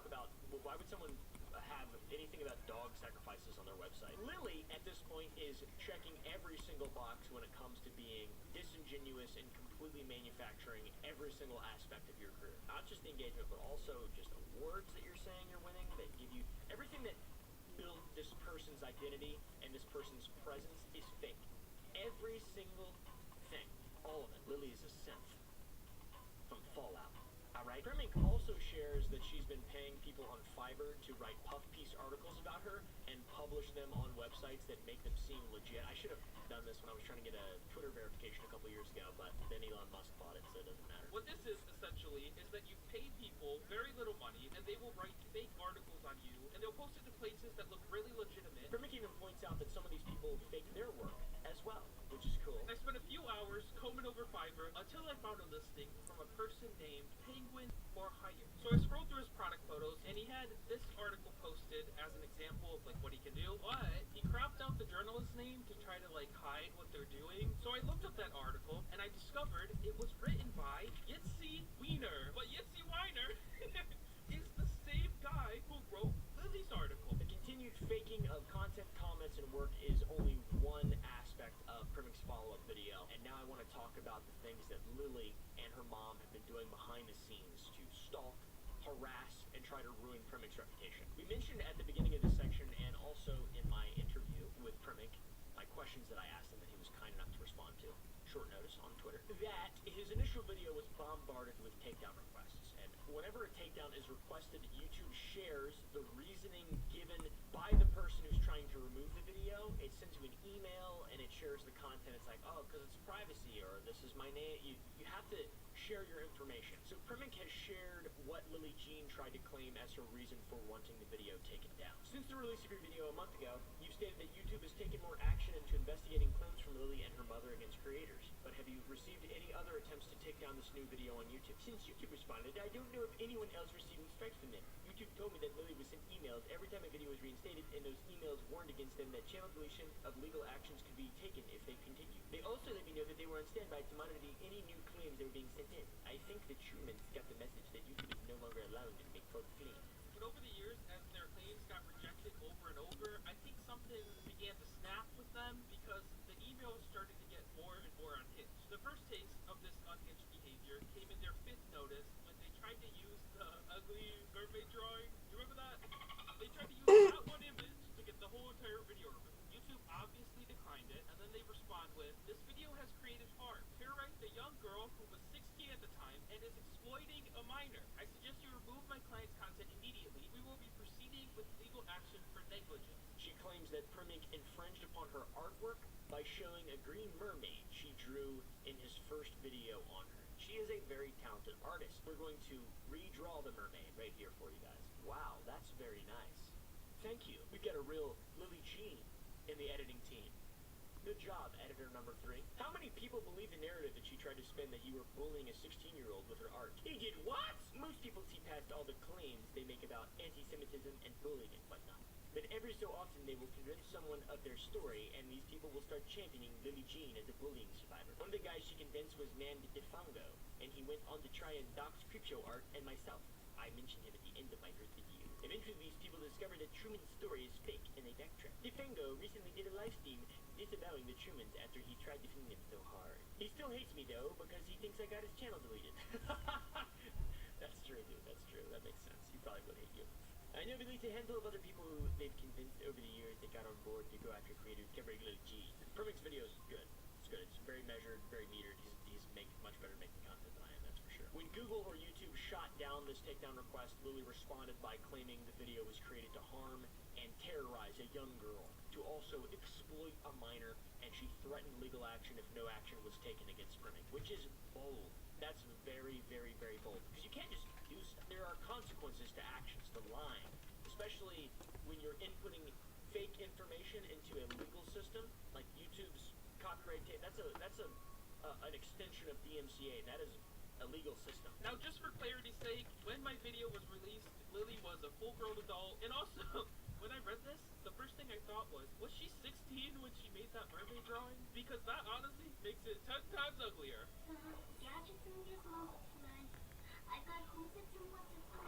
Now this email wasn't that crazy. I was a little like, take it back, but like honestly, I was like, what are you gonna do? Since the release of your video a month ago, you've stated that YouTube has taken more action into investigating claims from Lily and her mother against creators. But have you received any other attempts to take down this new video on YouTube? Since YouTube responded, I don't know if anyone else receiving strikes from them. YouTube told me that Lily was sent emails every time a video was reinstated, and those emails warned against them that channel deletion of legal actions could be taken if they continued. They also let me know that they were on standby to monitor any new claims that were being sent in. I think the Trumans got the message that YouTube is no longer allowing you to make photos clean.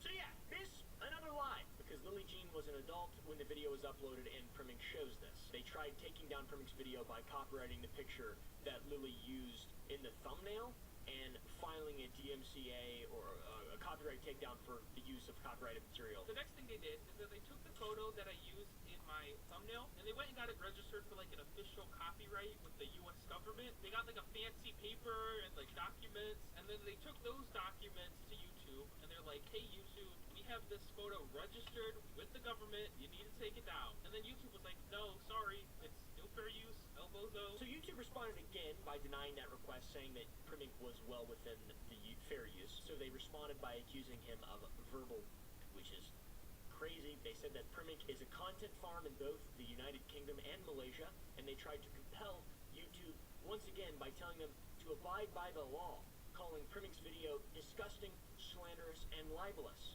which we need to keep that in mind because that will be important very soon. Their response to this rejection was crazy. The user has violated my rights and is using my copyrighted photo on their cover. As the rights owner, I demand this to be removed immediately. This is not fair use. This is a violation. This is verbal. What? What? That's a little unhinged, right? Am I overreacting to think that's crazy? Did she ever try and talk to you, or did she go straight to having the video get struck, try to have the video strike down? Neither of them have ever reached out to me or responded to me reaching out to them. Again, I have no idea why this is, because they have spoken with a bunch of other YouTubers like Curtis Price, who is arguably a lot more harsh with his coverage. There was one time right after my video release that Lily Jean went live on Instagram. I can't recall if she even mentioned me or my video, but I asked her to send me her YouTube analytics so I could see if her engagement was legit, and she refused to. Interesting. That's deep. Here is the link to the public catalog for the visual material Lily Jean filed, and you can see that it was registered in 2022, well after the video was uploaded, which is, you know, another just massive bit of proof.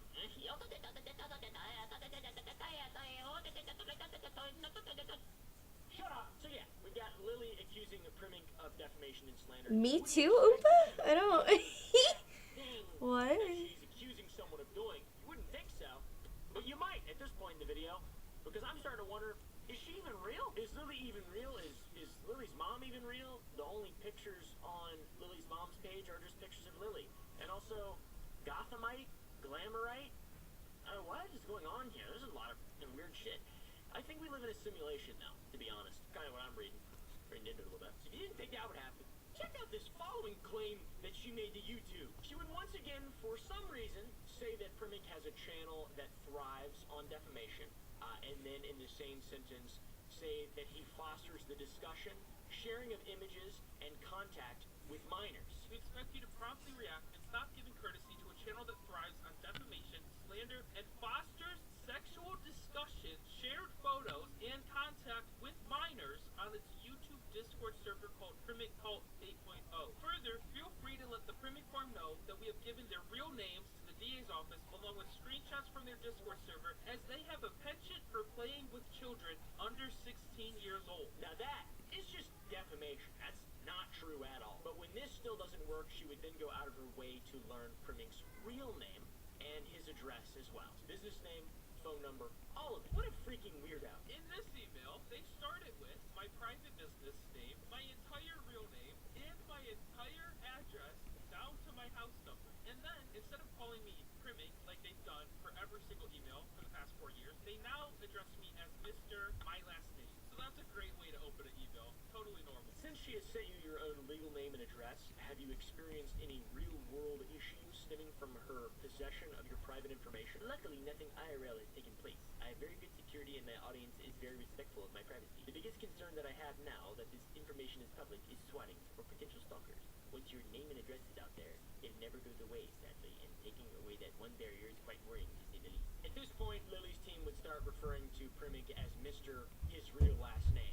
Like they were trying to intimidate him with the potential of being doxxed, to force him to take the videos down and bend to their will. This didn't just extend to YouTube, however, as Primink has a Discord server that's public, and he posted a link to his own video in his own Discord server, and someone filed a copyright strike against that. Do you have an estimated number of how many times she attempted to take your video down over the years? 9 attempts on the original video, 1 successful takedown on a second channel video that has been reversed. 1 Twitter DMCA has been reversed, and 1 Discord DMCA. Discord DMCA? That's a fucking thing for me? Yeah.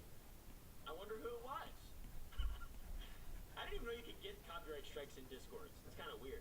How's that even work? Discord has some really strange rules. However, it wasn't just Primink that Lily had gone after. Many other content creators that had covered the situation had their content taken down successfully by Lily Jean. For the past 4 years, Lily Jean and her mother have been blatantly abusing the copyright system. And my channel's protected. I'm not sure how or why. My channel has like a force field on it, and any copyright claims that come to my channel get shut down real quick. But smaller creators are not protected. If you just look up Lily Jean copyright strike on YouTube, you'll see dozens of creators who have had their videos removed and strikes put on their channel from these false claims. I even had one of my videos removed from a second channel. We were testing recreating my voice in AI and then dubbing it to Spanish. Primink did post an update on the copyright abuse from Lily Jean on Twitter, and it's a good update. It's a pretty cool update. YouTube investigated every single claim that was made by Lily and her mom, Laura, or whatever her name is. Laura? I don't even know. You've shown a few examples, but how many creators have you spoken to that have had their videos taken down by her? Is this a pretty widespread issue? I have spoken with about a dozen creators who have dealt with these strikes. A person I spoke to who was also doing a deep dive into this situation told me that there were 37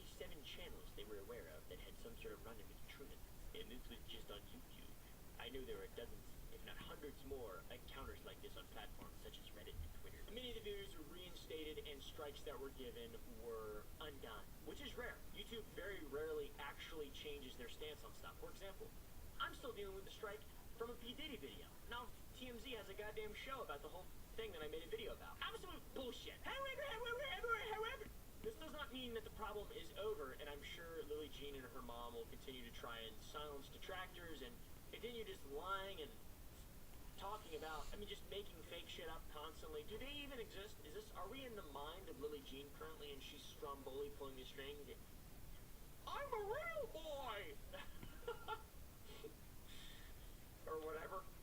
I don't know, comment down. What do you guys think? It's mind-boggling that someone has an entirely 100% fabricated, manufactured career online in spite of, not having money or not really, it's not a thing of wealth like the Tickle King. It's not that. It's not just someone with some kind of weird, insane tick in their mind becoming hyper-obsessed with something and then developing a vendetta against someone exposing that thing. This is there's no money in it or anything. It's just for fame. Weird. It makes sense. There's no career. It's all manufactured. She's still been trying to shit on people, though. And as recently as June 5th, someone wrote an article about her extensive copyright abuse. And how did she respond to it, guys? By copyright striking it on Google. I didn't know it was possible. The article is by a guy named Stephen Asharch, and he posted that on Twitter asking people to share the article to spread it around since it could no longer be found on Google because Google took it down for some reason. It is at this point we open ourselves to much speculation in regard to Lily Jean and her mom and exactly what is going on out there in their minds. Why are they doing this? Why are they copyright striking people? Why is it fake? Why do they care? They're not making money. It's generally the reason people want fame is for money, but they're faking brand deals. They're faking all these different strange relationships and film awards and the naming schemes and the dog sacrifice. There's a lot of weird shit that's going on with all of this, and it's weird. I'm kind of grateful, to be honest, to be able to watch this from afar and on the YouTube scene and just see all this unfold. I remember watching Primink's video when it first came out. Shit went viral! It's just crazy. It's fucking just wild stuff. Lily Jean still at it, by the way. June 5th took the article down from that one guy. Despite everything that has come out against her, she's learned absolutely nothing. We briefly discussed her botting on Instagram. She continues to this day to use bots and fake followers. Look at all this stuff. It's all fake as. In one of her pinned posts, which is not even her most popular post, the comment section is flooded with bots. It's just obvious. Anyone with a functioning brain can see that no one comments this stuff. Nobody comments this stuff. There are accounts that are posting 3 or 4 times in a row saying different things in the same ways or same things in different ways. It's weird. It's just bizarre to see anyone commenting 20 times on one post. If you look into some of the accounts, it's just, they're spamming. That's all they do. They're cookie cutter. It's all fake. It's 100% fake still. Not to mention they all have similar follower counts and the naming schemes are all real. There is one Swedish pop star about that's a big fan of Lily Jean. I think I have no idea, dude. On top of this, Lily still posting her acting tapes to both YouTube and Instagram. She's continuously portraying herself as a movie star. It's pretty cool, man. But once again, seems like just her and her mom promote the work, and they're bad actors. They're assholes. People wouldn't care. Like, the whole manufacturing everything, that's fine. Just don't lie and slander and defame people and threaten to dox them and threaten lawsuits and, like, what is wrong with you? I just don't understand. It's you're playing a game, and when people start to say, oh, you're playing a game, you're like, not playing a game, shut up, go lay down or something. Go sacrifice more dogs at the Gothamite Festival or whatever it's called. I don't know if those things are related at all, by the way. I have no idea. It's just a light bit of research. Also, a little funny thing, in the bio of her YouTube channel, it states that all rights to her content are hers, and there is no allowance for usage or anything along those lines, but that's just fair use is a thing. Fair use is an actual thing. So there's not really anything she can do to prevent people from talking about her. And the more and more she does things like this, the more and more people are going to talk about her. So, and not in like a good way either. I would be glad to be like, oh, she's changed and stuff, and she apologized. That'd be crazy, you know. Then she'd probably get some followers, and it would be over. But no. So yeah, it's all fake. It's all lame. It's all cringe. Another astonishing benchmark for Lily is that she's been nominated for 10 awards and won 9, and that was all in 2024. So she's really ramping up her performance as a thespian. I think they're called thespians, I'm not sure. 6 of these awards are for my favorite film. We showed this earlier, the short film called The Trapper Trap, The Rise of Princess Princess Glamourite, not Gothamite. They're not connected. There's no dog sacrifice in the story at all. Hi, my name is Lily Jean, and I play Sabrina, aka Princess Glamourite, in The Trapper Trap, The Rise of Princess Glamourite. When I was writing this movie, I don't know what went through my head other than I just wanted to really laugh. And my acting coach at Carter Rubio, I think he really inspired me to go for it and just dig into my craziest, wildest imagination. It is a comedy short in which she is the lead actress. It won Best Trailer at 3 different film festivals, as well as Best Poster and Best Costume Design. Also, Best Woman's Film, let's not forget that, Best Short Film, and Best Web Series. Right. Anyways, guys, I have no idea what the f***'s going on. This is a really interesting situation.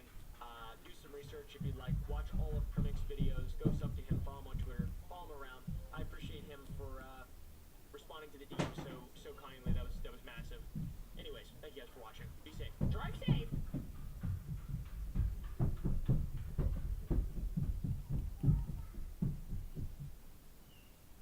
Things have been relatively quiet since all this Mr. Beast drama blew up all over the internet.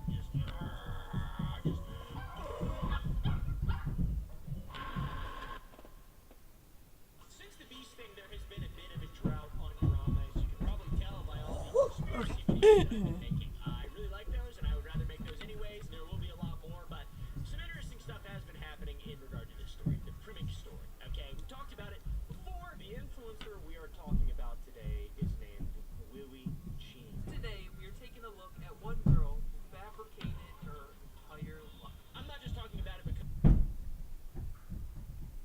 On May 6, 2019, YouTuber Connor Kelly posted a video of him exploring an abandoned McCoy gold mine in the Nevada desert.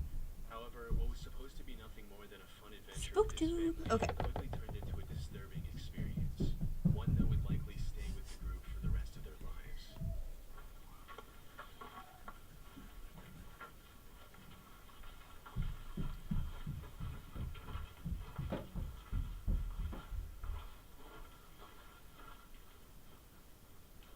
The exploration of this mine started off quite normal, with the group staying silent to avoid causing an accidental cave-in, as seen by the text they put on screen. However, after about a minute and a half of treading deeper into the mine, Connor noticed something strangely reflective on the path ahead.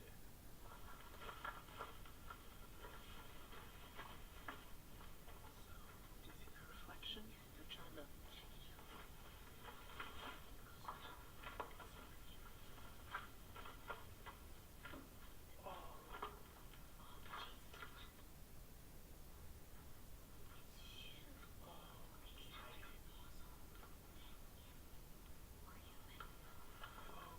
Wait, don't move, wait.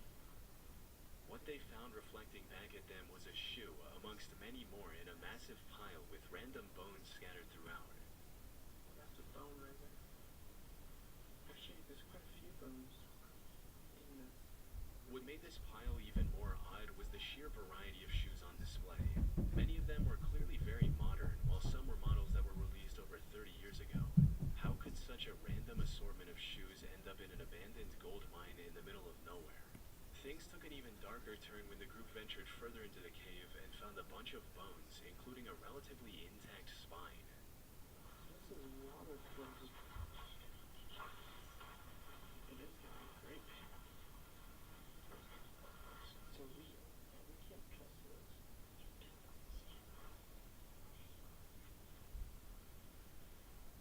By this point, the group was growing increasingly unsettled by these disturbing discoveries, prompting them to leave the cave as quickly as possible. And that's where the original video ends, without any explanation or resolution. Connor didn't provide any more information in the video's description or in the comments. He posted 4 more videos after this, but none of these videos included any updates on the disturbing encounter either. So, what's going on here? One of the first things that comes to mind is that this mine was the collection spot for a serial killer. This would explain both the shoes and the bones. A top comment on the video also backs this theory, stating, "If you ever listen to the Missing 411 videos, you know shoes are a major component of missing or abducted people. This sent chills down my spine." Which is true. A statistical analysis of the Missing 411 data shows that over 15% of the cases involve absent shoes. However, this theory isn't entirely likely. For starters, I couldn't find any news reports regarding this mysterious pile of shoes, which is odd since judging from the number of shoes, this supposed killer would have had hundreds of victims. If this pile had such a violent history, it probably wouldn't go unnoticed by the media. More importantly, many people on the internet agree that the bones in the video are not human. The group in the video reaches the same conclusion when looking at the bones for the first time. Way too big. Put simply, the odds of this being a serial killer trophy cave are very low. But given the animal bones scattered throughout the area, it's possible it was the feeding spot of a predator, like a mountain lion. Though, while that might explain the bones, it offers no clues about the pile of shoes. One theory I haven't seen anyone else bring up is that the shoes might have ended up there because of flooding. You see, the McCoy mine where the video was filmed is located in Lander County. And from what I can find, that area is quite prone to flooding. So it's entirely possible that someone dumped their sneaker collection in the middle of nowhere to get rid of it, only for it to be carried in the abandoned mine with rainwater. A mountain mine could have moved in later, which would explain the bones. The only proof I have of this theory is that the ground in the deepest part of the mine is extremely wet and has water flow marks leading into it. Other than that, it's pure speculation. That said, another potential explanation for both the bones and the shoes is that Connor placed them there himself in hopes of creating a viral video. People on the internet have pointed out that the bones in the video are a bit too clean for something left in a muddy cave by a predator. Some have also claimed that a few of the bones look like they're inorganic fabrications. Another inconsistency in Connor's video is that he and his group keep claiming that all the shoes in the pile are kid-sized.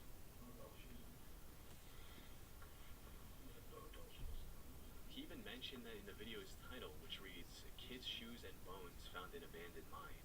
Now, while that makes an already creepy situation even more disturbing, it's simply not true. There are plenty of adult-sized shoes visible in this pile. Unfortunately, I doubt we'll ever know what happened here for sure. It's been 6 years since the video was uploaded, and as I mentioned earlier, Connor has vanished completely from the internet ever since. Action Adventure Twins is a YouTube channel run by brothers James and Edward. The duo has been exploring dangerous and crammed caves since early 2020. Yet, despite their combined experience, one of them almost lost his life back in 2022. In January of that year, the two decided to explore the popular Petty John's Cave in Georgia. They had already explored parts of this maze-like cave multiple times before, and had even found an underground waterfall during one of their expeditions. Put simply, they were pretty confident in their ability to navigate through this cave. But unlike their previous ventures, this time they were going to tackle one of the hardest sections, the aptly named Nervous Breakdown, referring to how cavers feel when going through it. Things started off just as expected, with the pair going through the narrow and claustrophobic entrance to reach the first open area of the Petty John's Cave.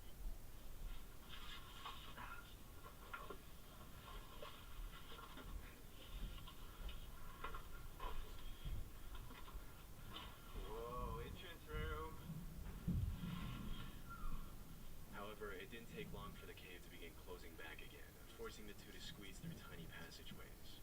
But that was only the beginning. After about 25 minutes of crawling through increasingly tighter spaces, they reached the first big obstacle, a muddy room with a narrow and steep hole in the middle. They had to carefully walk around this hole to progress. A single slip meant falling into the narrow hole and possibly getting injured. And given the lack of safe footing around the hole, it would have been near impossible for the other person to pull them out. After successfully navigating around this obstacle, they finally arrived at the entrance to Nervous Breakdown. Unfortunately for them, things weren't looking good. The area surrounding this entrance had collapsed some time ago, making it very difficult to figure out the path ahead. After looking around for a bit, Edward eventually found the real entrance and was excited to go in.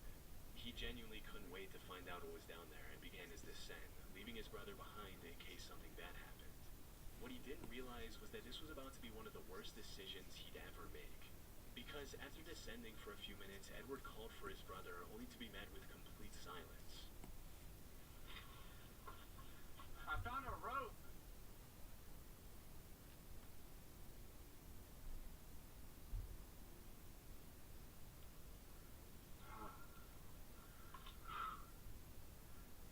I don't hear James anymore.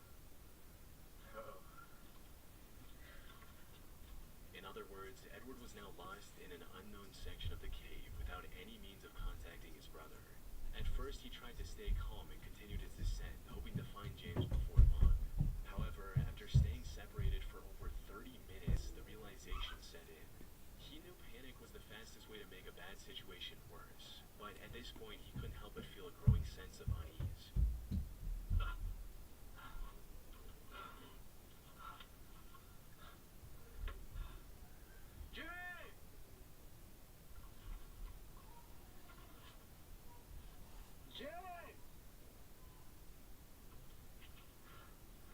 It's been like 30 minutes since I last saw him. I don't even know where I'm at. I tried to go back to the last place I saw him, and everything just looks the same. It's just a jump of maze. We should never split up. After calling out to James many times with no luck, he decided to retrace his steps and find the way back. Unfortunately, he had underestimated the difficulty of the maze he was about to enter. Every direction looked the same. The narrow passages and jagged walls made it impossible to tell where he had come from. To top it all off, his situation was getting worse with each step he took. If he went the wrong way, he could easily wedge himself into a passage too tight to escape, or worse, plunge into a hidden drop-off. This is the true horror of caving. Even if he didn't injure himself, he could have just as easily wandered around aimlessly until his body gave way to exhaustion, leaving him lifeless in a cold, rocky crevice. The footage of him excitedly dropping into the Nervous Breakdown entrance would have ended with the camera recording his descent into confusion, fear, and eventually silence. Fortunately, that wasn't the end of his story. After going in loops for a while, Edward spotted a single piece of tape he saw on his way down. Oh. The tape, yeah. Okay, this tape looks familiar. Oh, yeah. This has got to be the way.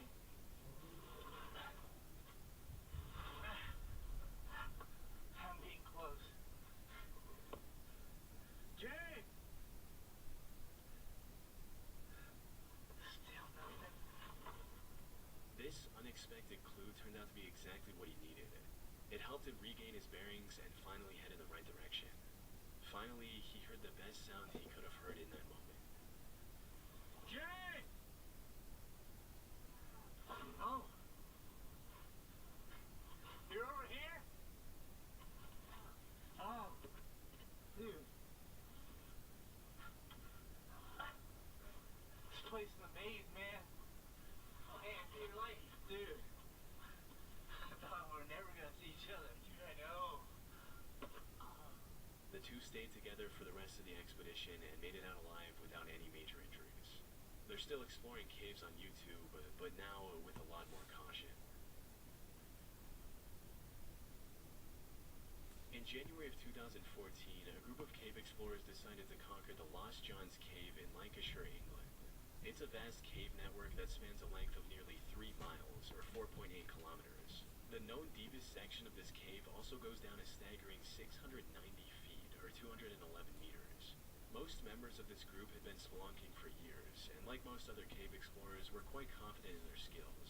They had also done their research and mapped out their route in advance. But the truth about caving is, when things go wrong, no amount of planning can save you. Even the most experienced and well-prepared explorers can find themselves in terrifying situations. Which is exactly what happened to one of the members of this group, named Bob Johnson. The expedition was going quite smoothly in the beginning, with the group using the equipment they brought with them to continue safely. That is, until they reached a section of the cave called the Tube. It was an unusually narrow section that required the cavers to crawl on their stomach. And to make matters worse, it was also partially submerged in water, making it difficult to both see and breathe. Despite these harsh conditions, the group decided to move ahead. The slimmest member of the group went first and successfully made it to the other side without much trouble. The next person, however, wasn't as fortunate. This was Bob Johnson, the man we mentioned earlier. His crawl through the tube wasn't off to a good start, as he was already having issues with the comparatively wider sections of the passage.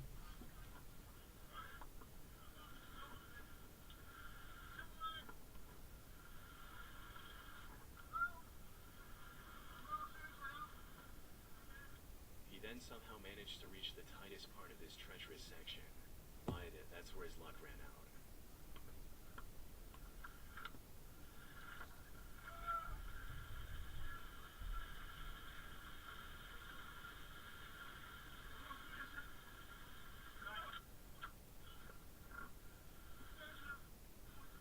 He was completely stuck from the waist down, and any attempt to free himself only made the situation worse.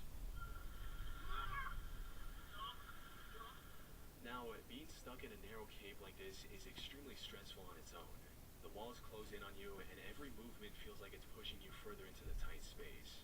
Panic sets in as you realize just how little room you have to maneuver, and with each failed attempt to free yourself, the fear intensifies. But as if the confined space wasn't enough to make his heart race, Bob now had to contend with something far more terrifying: the rapidly flowing water. Water makes any caving venture 10 times worse. In a dry cave, even if you're stuck, you still have time to think and plan your escape. But when water starts to rise, the situation shifts from bad to life-threatening. The feeling of water creeping up around you in an already claustrophobic space is a nightmare on its own. The real danger with water, however, is that you have mere minutes before drowning becomes a very real possibility. Bob knew this possibility all too well. He gave his all to free himself. Unfortunately, the water was quickly filling up his suit, making it even more difficult to squeeze through.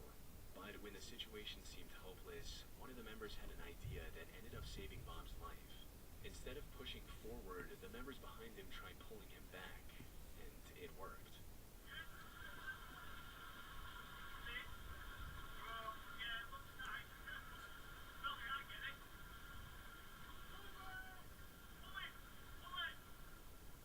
Bob was finally free, though his troubles weren't over. He later revealed in a comment that him and the two members who pulled him back had crawled for another 3 hours to get out of the cave from a different exit. This incident also left him traumatized to the point where he can't even watch this video without becoming anxious. From what I can find, he scaled back on caving and picked up a much safer hobby in cycling, and now appears to be doing just fine. On the 7th of September 2024, the Action Adventure Twins YouTube channel posted a video exploring a mysterious cave someone found on their property. This is the same channel we talked about earlier, where the two brothers got separated and almost lost their lives in the maze-like cave. They've learned their lessons since and approached this one with far more caution. But with an entrance as life-threatening as this one, even the best precautions could have proven to not be enough. Alright, so the guy dropped us off halfway up the hill, and he doesn't know anybody who's been down this thing, but we were at the cave. He says he threw a rope down it with a rock and it was 200 feet deep before it stopped. So we got this stick here. We're gonna see if our rope reaches.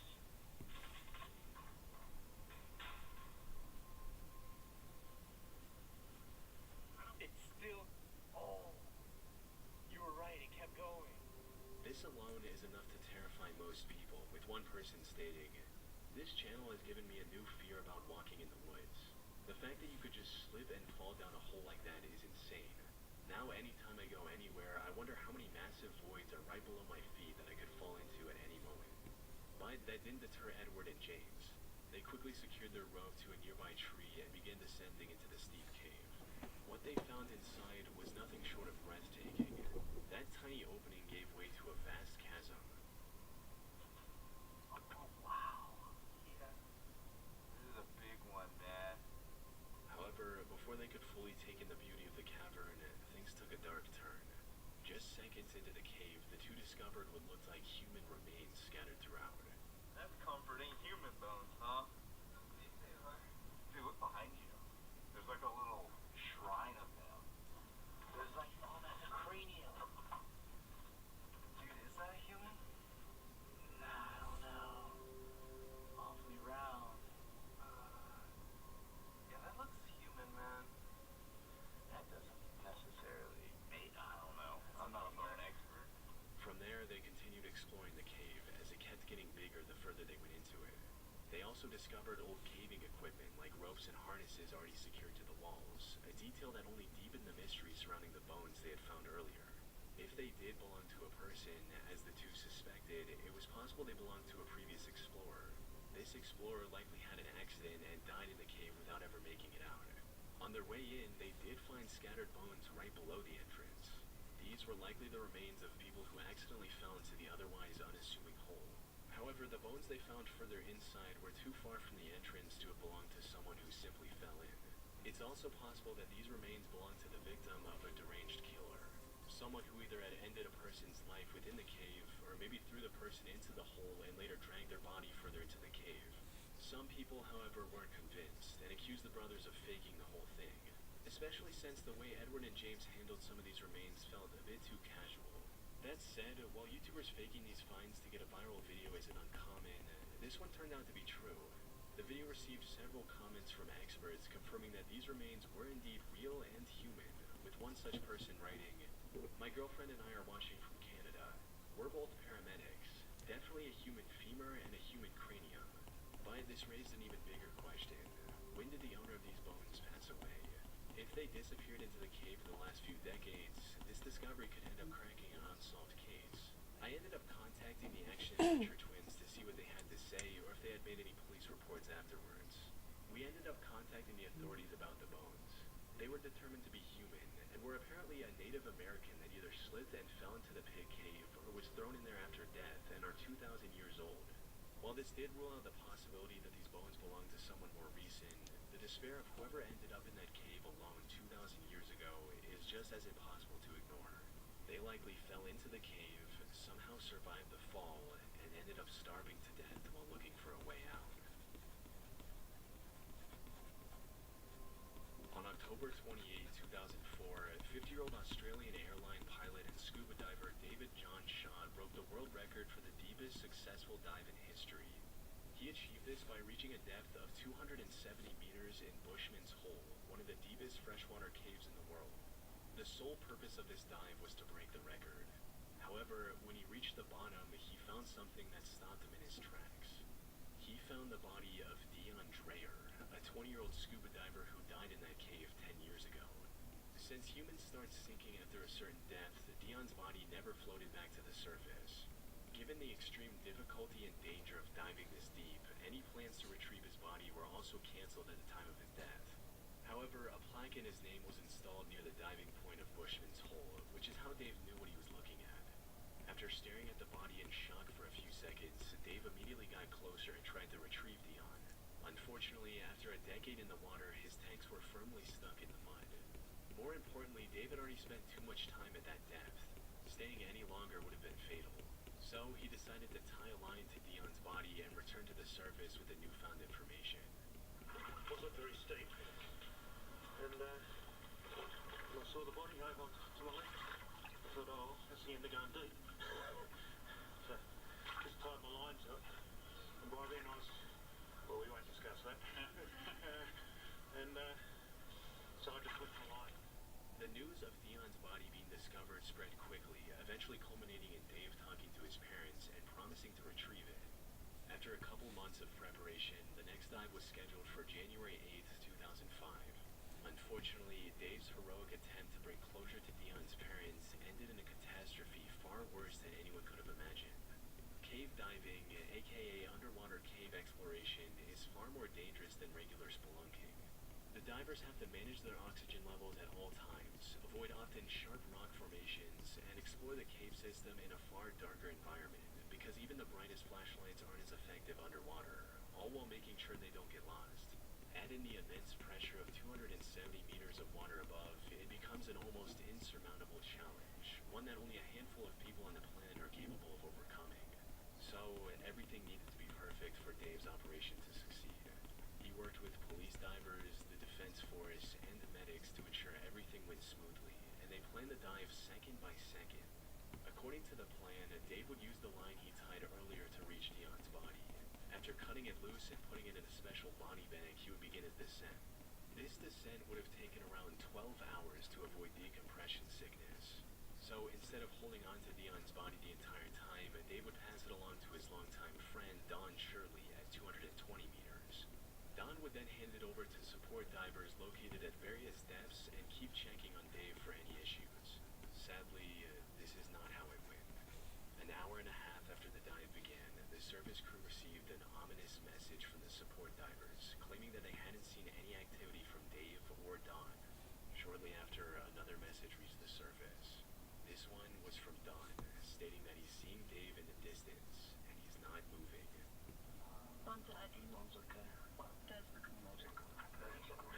While this message was making its way to the surface, Don tried to reach Dave himself.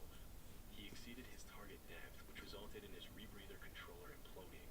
This also led to him suffering from oxygen poisoning and vomiting while 220 meters under the water. Fortunately, he managed to keep hold of the line and was eventually pulled out of the water still breathing. Dave, however, didn't make it. But when rescue teams pulled out his body, they made a shocking discovery. Dion's body was attached to the recovery line as well. Following the recovery, investigators looked at the footage captured by the waterproof camera mounted on Dave's head. This is what they saw. Though, I should mention, I couldn't find the raw footage from that camera. The only clip of it online is narrated by Don himself, Dave's best friend, who we just talked about, who almost died trying to save his life.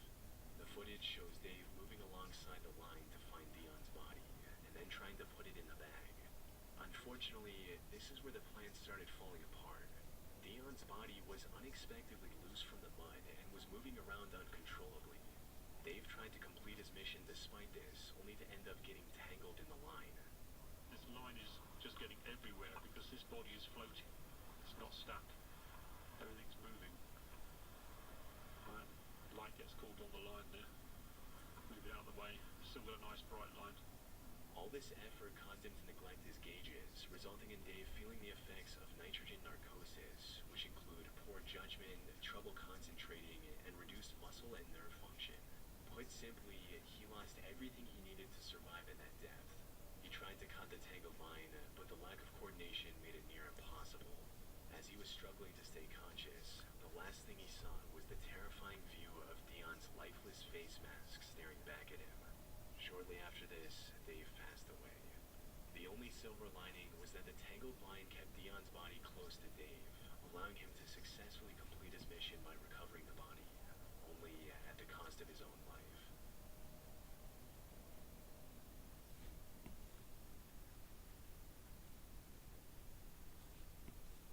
In December of 2022, the authorities in Northern Ireland came across a bizarre crime scene where the most likely suspect was somehow in two places at once. It all started on the 18th of December when Irish YouTuber VoteSaxon07, whose real identity is 33-year-old Stephen McCullen, live-streamed himself playing GTA Vice City. The stream started at around 6 p.m. and Stephen stayed live for about 6 hours, till midnight. The stream itself was quite unremarkable, with Stephen playing the game mostly in silence, broken by his occasional commentary. Unfortunately, while he was streaming comfortably in his home, his 32-year-old girlfriend, Natalie McNally, was going through something downright horrific. Stephen, however, was completely unaware of this and promptly went to sleep after ending the stream. The next day, he woke up to a barrage of calls and messages regarding Natalie. She was apparently at her parents' house the night before to watch the World Cup finale. The match ended at around 6 p.m. and Natalie went back to her home shortly after, which wasn't too far away. She lived alone in Northern Ireland with her 2 cats and a dog. However, the next day, no one could get through to Natalie. She didn't show up to work and wasn't picking up her phone either. At the time, she was also 15 weeks pregnant with Steven's child. So when she went silent, her friends and family grew worried, fearing she was facing some health concerns. After learning about her absence and waiting a few hours for a response, Steven went to her home, which was about 20 minutes away from his home in Lisburn. Unfortunately, he was too late. When Steven arrived at Natalie's home, the door was wide open. Inside, he found her lifeless on the floor. She had been killed. Detectives from the major investigation team have now launched a murder investigation following the death of Natalie McNally in Lurgan. This follows the results of the post-mortem. The 32-year-old died a violent death, having been stabbed a number of times, and there are signs of defensive injuries. Post-mortem reports showed that she was killed on the night of December 18th, not long after she came back from her parents' home. However, investigators did not find any evidence of a forced entry into her home. This, combined with the fact that Steven was the one who reported her death to the police, made him the lead suspect in her murder investigation, and he was arrested shortly after. However, this arrest didn't last long, because as the authorities quickly found out, Steven had a strong alibi. According to the post-mortem report, Natalie was killed during the same time Steven was live-streaming from his home. Investigators looked through Natalie's phone and found the last text Steven sent to her at 5:57 p.m., which read, "Right, I'm off to stream the night away. Wish me luck." To which Natalie replied, "I might have a peek at your live stream later." This was enough to clear Steven's name from any wrongdoing, but it left investigators with no clear direction on where to look next. Steven did give them the name of someone he suspected. However, investigating that person didn't lead to any breakthrough in the case either, and the name of this person was never made public for this reason. Luckily, detectives found CCTV footage a few days later showing a man dressed in dark clothes and white shoes heading towards Natalie's home at 8:52 p.m. And then the same person going back about 40 minutes later. Given his timing, investigators determined that this was the killer. Shockingly, he had the same height and build as Steven. This put him on the radar once again, but it also raised a valid question. If Steven was the perpetrator, how could he be in two places at the same time? Without any other option, the authorities put a £20,000 reward for information regarding the killer and continued investigating. They also feared that by the time they started this investigation, the killer could have easily fled to any of the neighboring countries. In the meantime, Natalie's case had become national news, resulting in multiple memorials around the country. This put even more pressure on the investigators to find the killer as quickly as possible. They made several arrests and even seized the suspect's car. Investigators also found the weapon the killer used on the 5th of January 2023, which was a knife from her own home. However, none of these developments brought them any closer to identifying the killer. That is until January 31st, when they arrested Steven again, but this time with solid evidence. As it turns out, the only thing keeping him out of suspicion, the live stream, was completely fake. The whole thing was pre-recorded and broadcasted to simply look like a live stream. After his arrest, investigators went through his computer and found the original recording, which was made on the 14th of December, 4 days before the incident. They also found a taxi driver who described picking up someone matching Steven's profile near the murder at 9:30 p.m. and then dropping this person near Steven's house. Most importantly, according to the taxi driver, this passenger had forgotten his wallet at home, so he quickly ran inside his house to get the money. And as expected, he ran into Steven's home. All this evidence left no doubt in the fact that Steven was the one who went to Natalie's home to commit a predetermined crime. In hindsight, there were plenty of suspicious moments during the fake live stream that should have raised more alarms. For starters, the stream was titled The Violent Night Christmas Live Gaming Stream. At the start of the stream, Steven also claimed that he was having technical issues with the streaming software, which he used as an excuse as to why he wouldn't be able to interact with the live chat. Well, because this streaming software is kind of up to the left, it means I can't check the live chat, which is a real shame. So, by all means, talk amongst yourselves. This ensured that no one questioned why he wasn't talking with his viewers, which is essentially the whole point of doing a stream instead of posting a pre-recorded video. At the start of the stream, Steven made sure to repeatedly mention what day it was. Hello to all on this glorious Sunday evening. Yeah, so I just thought, why not? I'm gonna do a live stream because this day next week is Christmas. So what more could you want for Christmas other than an evening with your old pal Steve? This This was likely an effort to make his alibi stronger and to say, look, I was streaming the same night. I even mentioned the day at the beginning. On top of that, many moments in the stream also took on a far more disturbing meaning after the truth came out. Like him singing about killing someone in-game, which can also be interpreted as him cryptically talking about his girlfriend.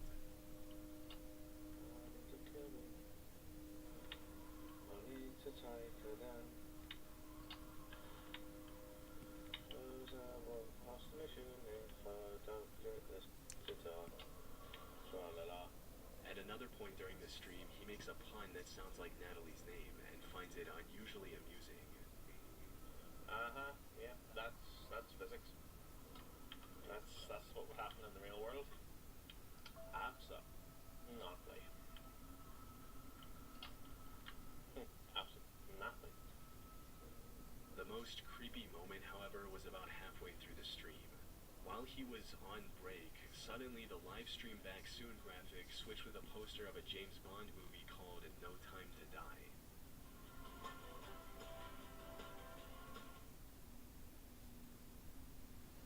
Steven later claimed that this was an accident. He accidentally dropped his controller on the keypad, which made the strange graphic come up. But since we now know that the live stream was pre-recorded, Steven deliberately included this graphic at this point during the editing, likely alluding to the crime he was going to commit on that day. This theory becomes even more credible once you consider the fact that this movie poster came up at about 9:15 p.m., which perfectly aligns with the time he was at Natalie's house committing the brutal crime. That said, his clever schemes were derailed and he was charged with murder. He was also refused bail. And at the time of writing, he's awaiting trial on May 6, 2025.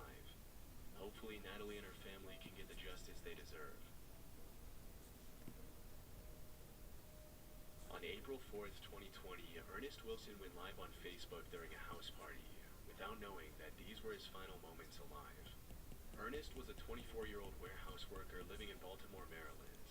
The only passion he had in life was for partying, playing board games, and turning them into drinking games. Unfortunately, the 2020 pandemic and the subsequent lockdown closed every public venue he frequented.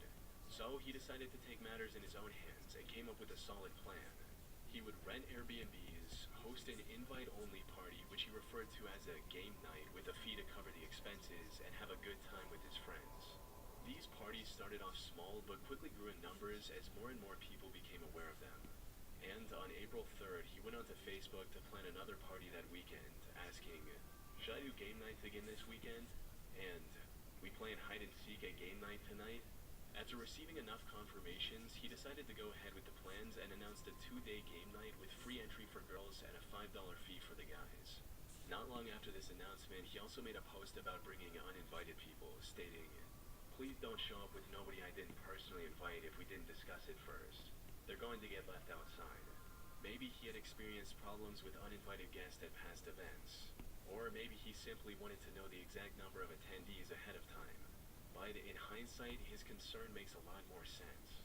As the night approached, Ernest started the event, and it went just as well as he could have hoped, with everyone dancing and having a good time. That is until 2:30 a.m., when the group decided to play the hide-and-seek game they discussed earlier. Ernest took charge as the first seeker and began a countdown at the Airbnb's backyard. 1, 2, 3, 4, 5, 6. However, as soon as he began searching for his friends, he stumbled upon something completely unexpected. 1, 2, 3. Who the f is that, G? I don't know. Get your, okay, get your on the other side of this gate. Who the now, this can't be one of my friends. He saw someone trying to jump the fence and break into the property.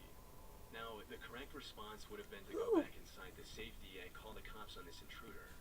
However, Ernest was already a bit under the influence at the time and made the biggest mistake of his life. He decided to confront the man on his own, and that's when things took a turn. The intruder was armed, and after some back and forth, tragically shot Ernest before fleeing the scene, all of which could be heard on the live stream.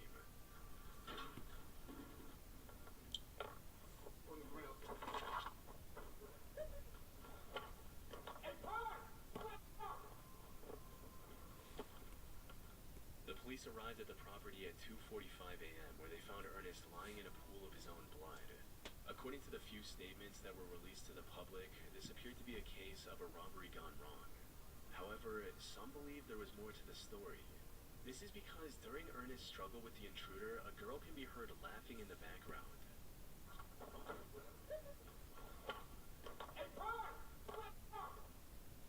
As the story goes, this girl was an accomplice of the intruder who planned to either rob the place or eliminate Ernest for some reason, with one person on YouTube writing, "That girl tried to let someone in the front door, or she knew who tried coming through the door. Once discovering it was locked, she told them to hop the fence as clear as day. I would start with her boyfriend." Unfortunately, from what I can find, the police never caught the suspect, and Ernest's case remains open to this day. So, whatever their motive was, I doubt we'll ever know, especially 5 years later. On September 7th, 2024, a 32-year-old man by the name of Joseph Couch opened fire on vehicles traveling down I-75 near the city of London, Kentucky. He managed to hit 12 cars, injuring 5 people. Fortunately, there were no fatalities. As authorities rushed to his location, Joseph managed to escape into the wooded area alongside the highway. This left the investigators with no choice but to search the Bbno National Forest, hoping to find the mass shooter. In the meantime, they also began looking into Joseph's past and made some chilling discoveries. He served in the Army Reserve from 2013 to 2019 before receiving an honorable discharge due to him developing PTSD. More importantly, this wasn't his first entanglement with law enforcement. Back in 2015, he was arrested for throwing a rock at a dog and then pointing an AR-15 at its owner. Joseph had to pay $1,000 for bail, and the case was later dismissed a few months later. However, the same year he was arrested again, this time for supplying a minor with alcohol and vandalizing private property with spray paint. This resulted in him having to spend 6 months in jail, alongside 200 hours of community service and a $1,500 fine. All of this highlighted just how mentally unstable he was. Something that became even more apparent when investigators factored in the messages he sent to his ex before the shooting. These read, "I'm going to kill a lot of people. Well, at least try. I'll myself afterwards." His past record and these texts also made it clear that Joseph wouldn't go down without a fight if they managed to find him. Unfortunately, the search for him wasn't progressing as smoothly as they'd hoped. The search for the suspected highway gunman, Joseph Couch, intensifies as law enforcement has expanded its search efforts. State police say they are extending their search deeper into the Bbno National Forest as the manhunt for Couch enters day 7. Local agencies were forced to close a section of I-75 and shut down schools, fearing Joseph might strike again. Eventually, they did manage to find his SUV, which also had numerous cases of ammo for the AR-15 style rifle he used for the shooting. However, this didn't provide any clues about his current whereabouts. In a desperate measure, the authorities put a $35,000 reward for finding Joseph to enlist the help of locals. And that's when the McCoy couple entered the picture. Fred McCoy and his wife Sheila operate a museum dedicated to the historic feud between the Hatfield and McCoy families in Kentucky. They also run a small YouTube channel dedicated to this museum called Hatfield McCoy Museum Adventures, where they discuss the various aspects of that feud in greater detail. After hearing about the massive reward, the couple decided to give it a go. They had lived in the area their entire lives and knew the wilderness well. $35,000. That's a sweet little piece of money. We're going looking for him. We're hoping he finds us. But we're going looking for this Couch guy, Joseph Couch. They also decided to live stream their adventure through the Kentucky forest on YouTube, likely to have an instant record of whatever they find. They truly believed they could find him, and luck was on their side. Because during one of their live-streamed expeditions, Fred noticed a whole bunch of vultures hovering over the same area, possibly indicating a rotting corpse nearby. The two decided to head towards the vultures, and just 30 minutes later, the McCoys found what they were looking for.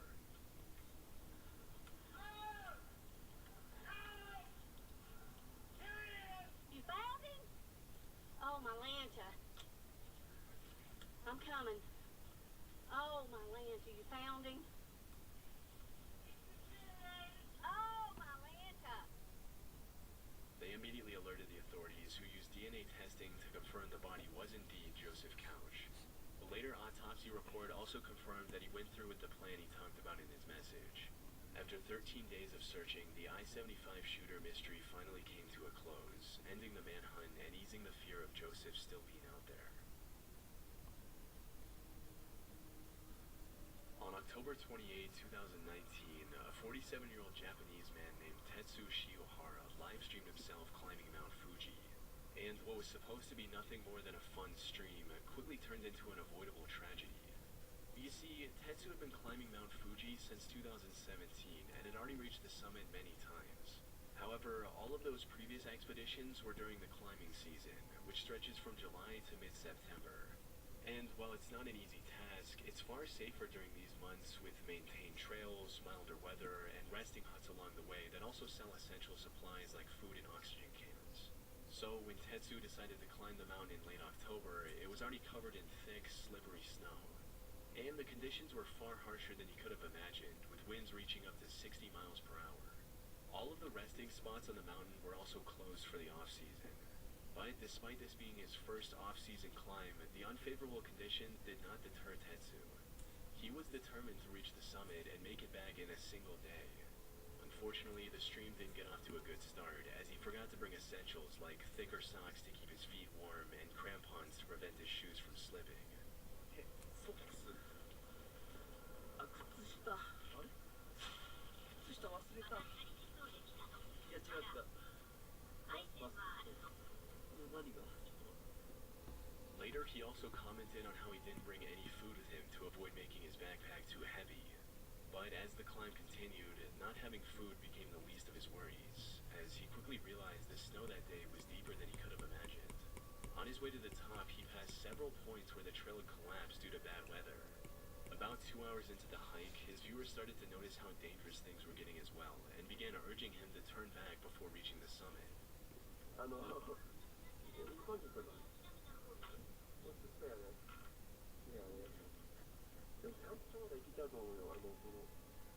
However, he ignored all the warning signs and pressed on with the hike, and by sheer willpower actually managed to get close to the summit. Sadly, this is where his luck ran out. While treading through a particularly steep section of the trail, Tetsu slipped and fell down the mountainside. 埋まってんだけど息でここも危ないね斜面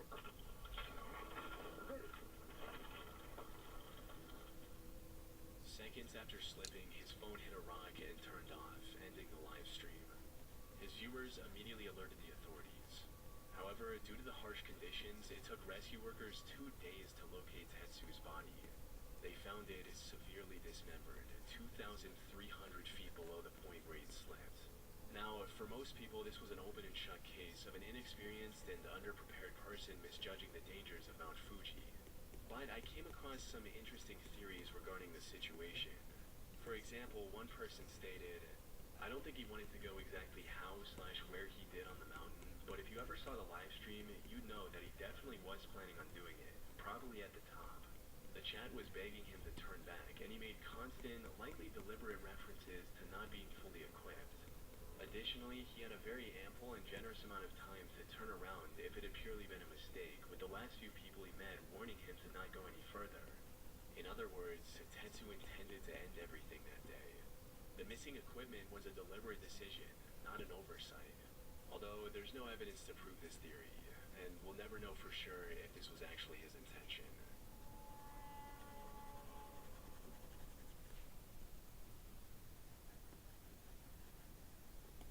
On August 15, 1989, a family of 3 was driving along Interstate 205 near Stockton, California when their car began to overheat.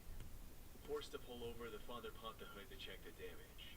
It didn't take long to realize they needed professional help. Leaving the mother behind to stay with the car, the father and his young son set out on foot to find a payphone. As they walked, the boy noticed something unusual, a camouflage jacket discarded by the side of the road. This piqued his curiosity, and he went over to take a closer look, only to find an unmarked VHS tape sticking out from one of its pockets. The boy picked up the tape and later brought it back to his home. By this point, his parents were also curious about what they'd find on this seemingly Okay, it is now 1:07. Okay. original unedited video has never been made available online, but there are bits and pieces from various sources that I've done my best to put together. It opened with the camera pointed at a massive fire at night, with what I can only assume is the cameraman saying some ominous stuff.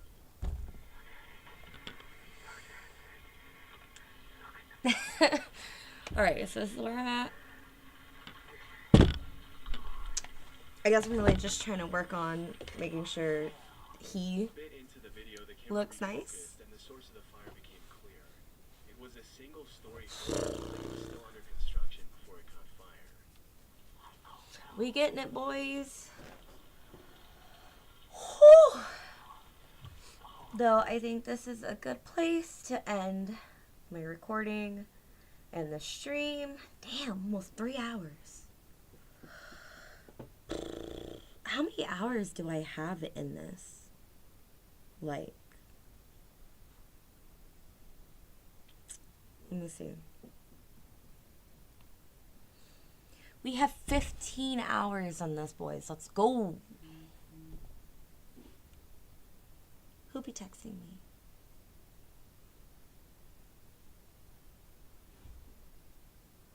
What?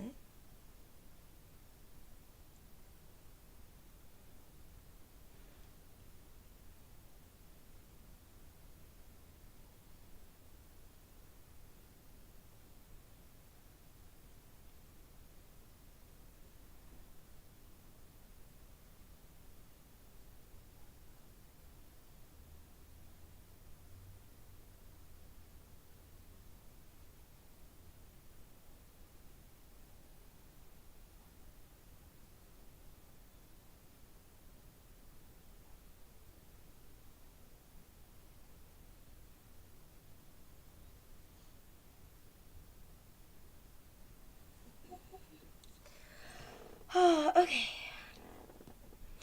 Yeah. I'm gonna go ahead and take a break there. My hand really hurts. I don't ever wear my brace like I'm supposed to lately. If you have a brace, wear it. Just wear a wrist brace. It's... Whoa. Yo, me too. I'm kind of ready to check out, but bro, hey. We're almost done, okay? Just last a little bit longer.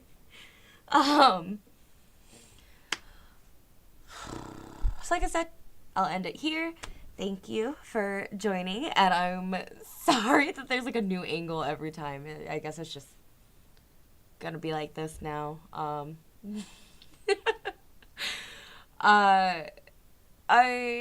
am at like the end of the day, like after I do my streams, I'm also editing my video.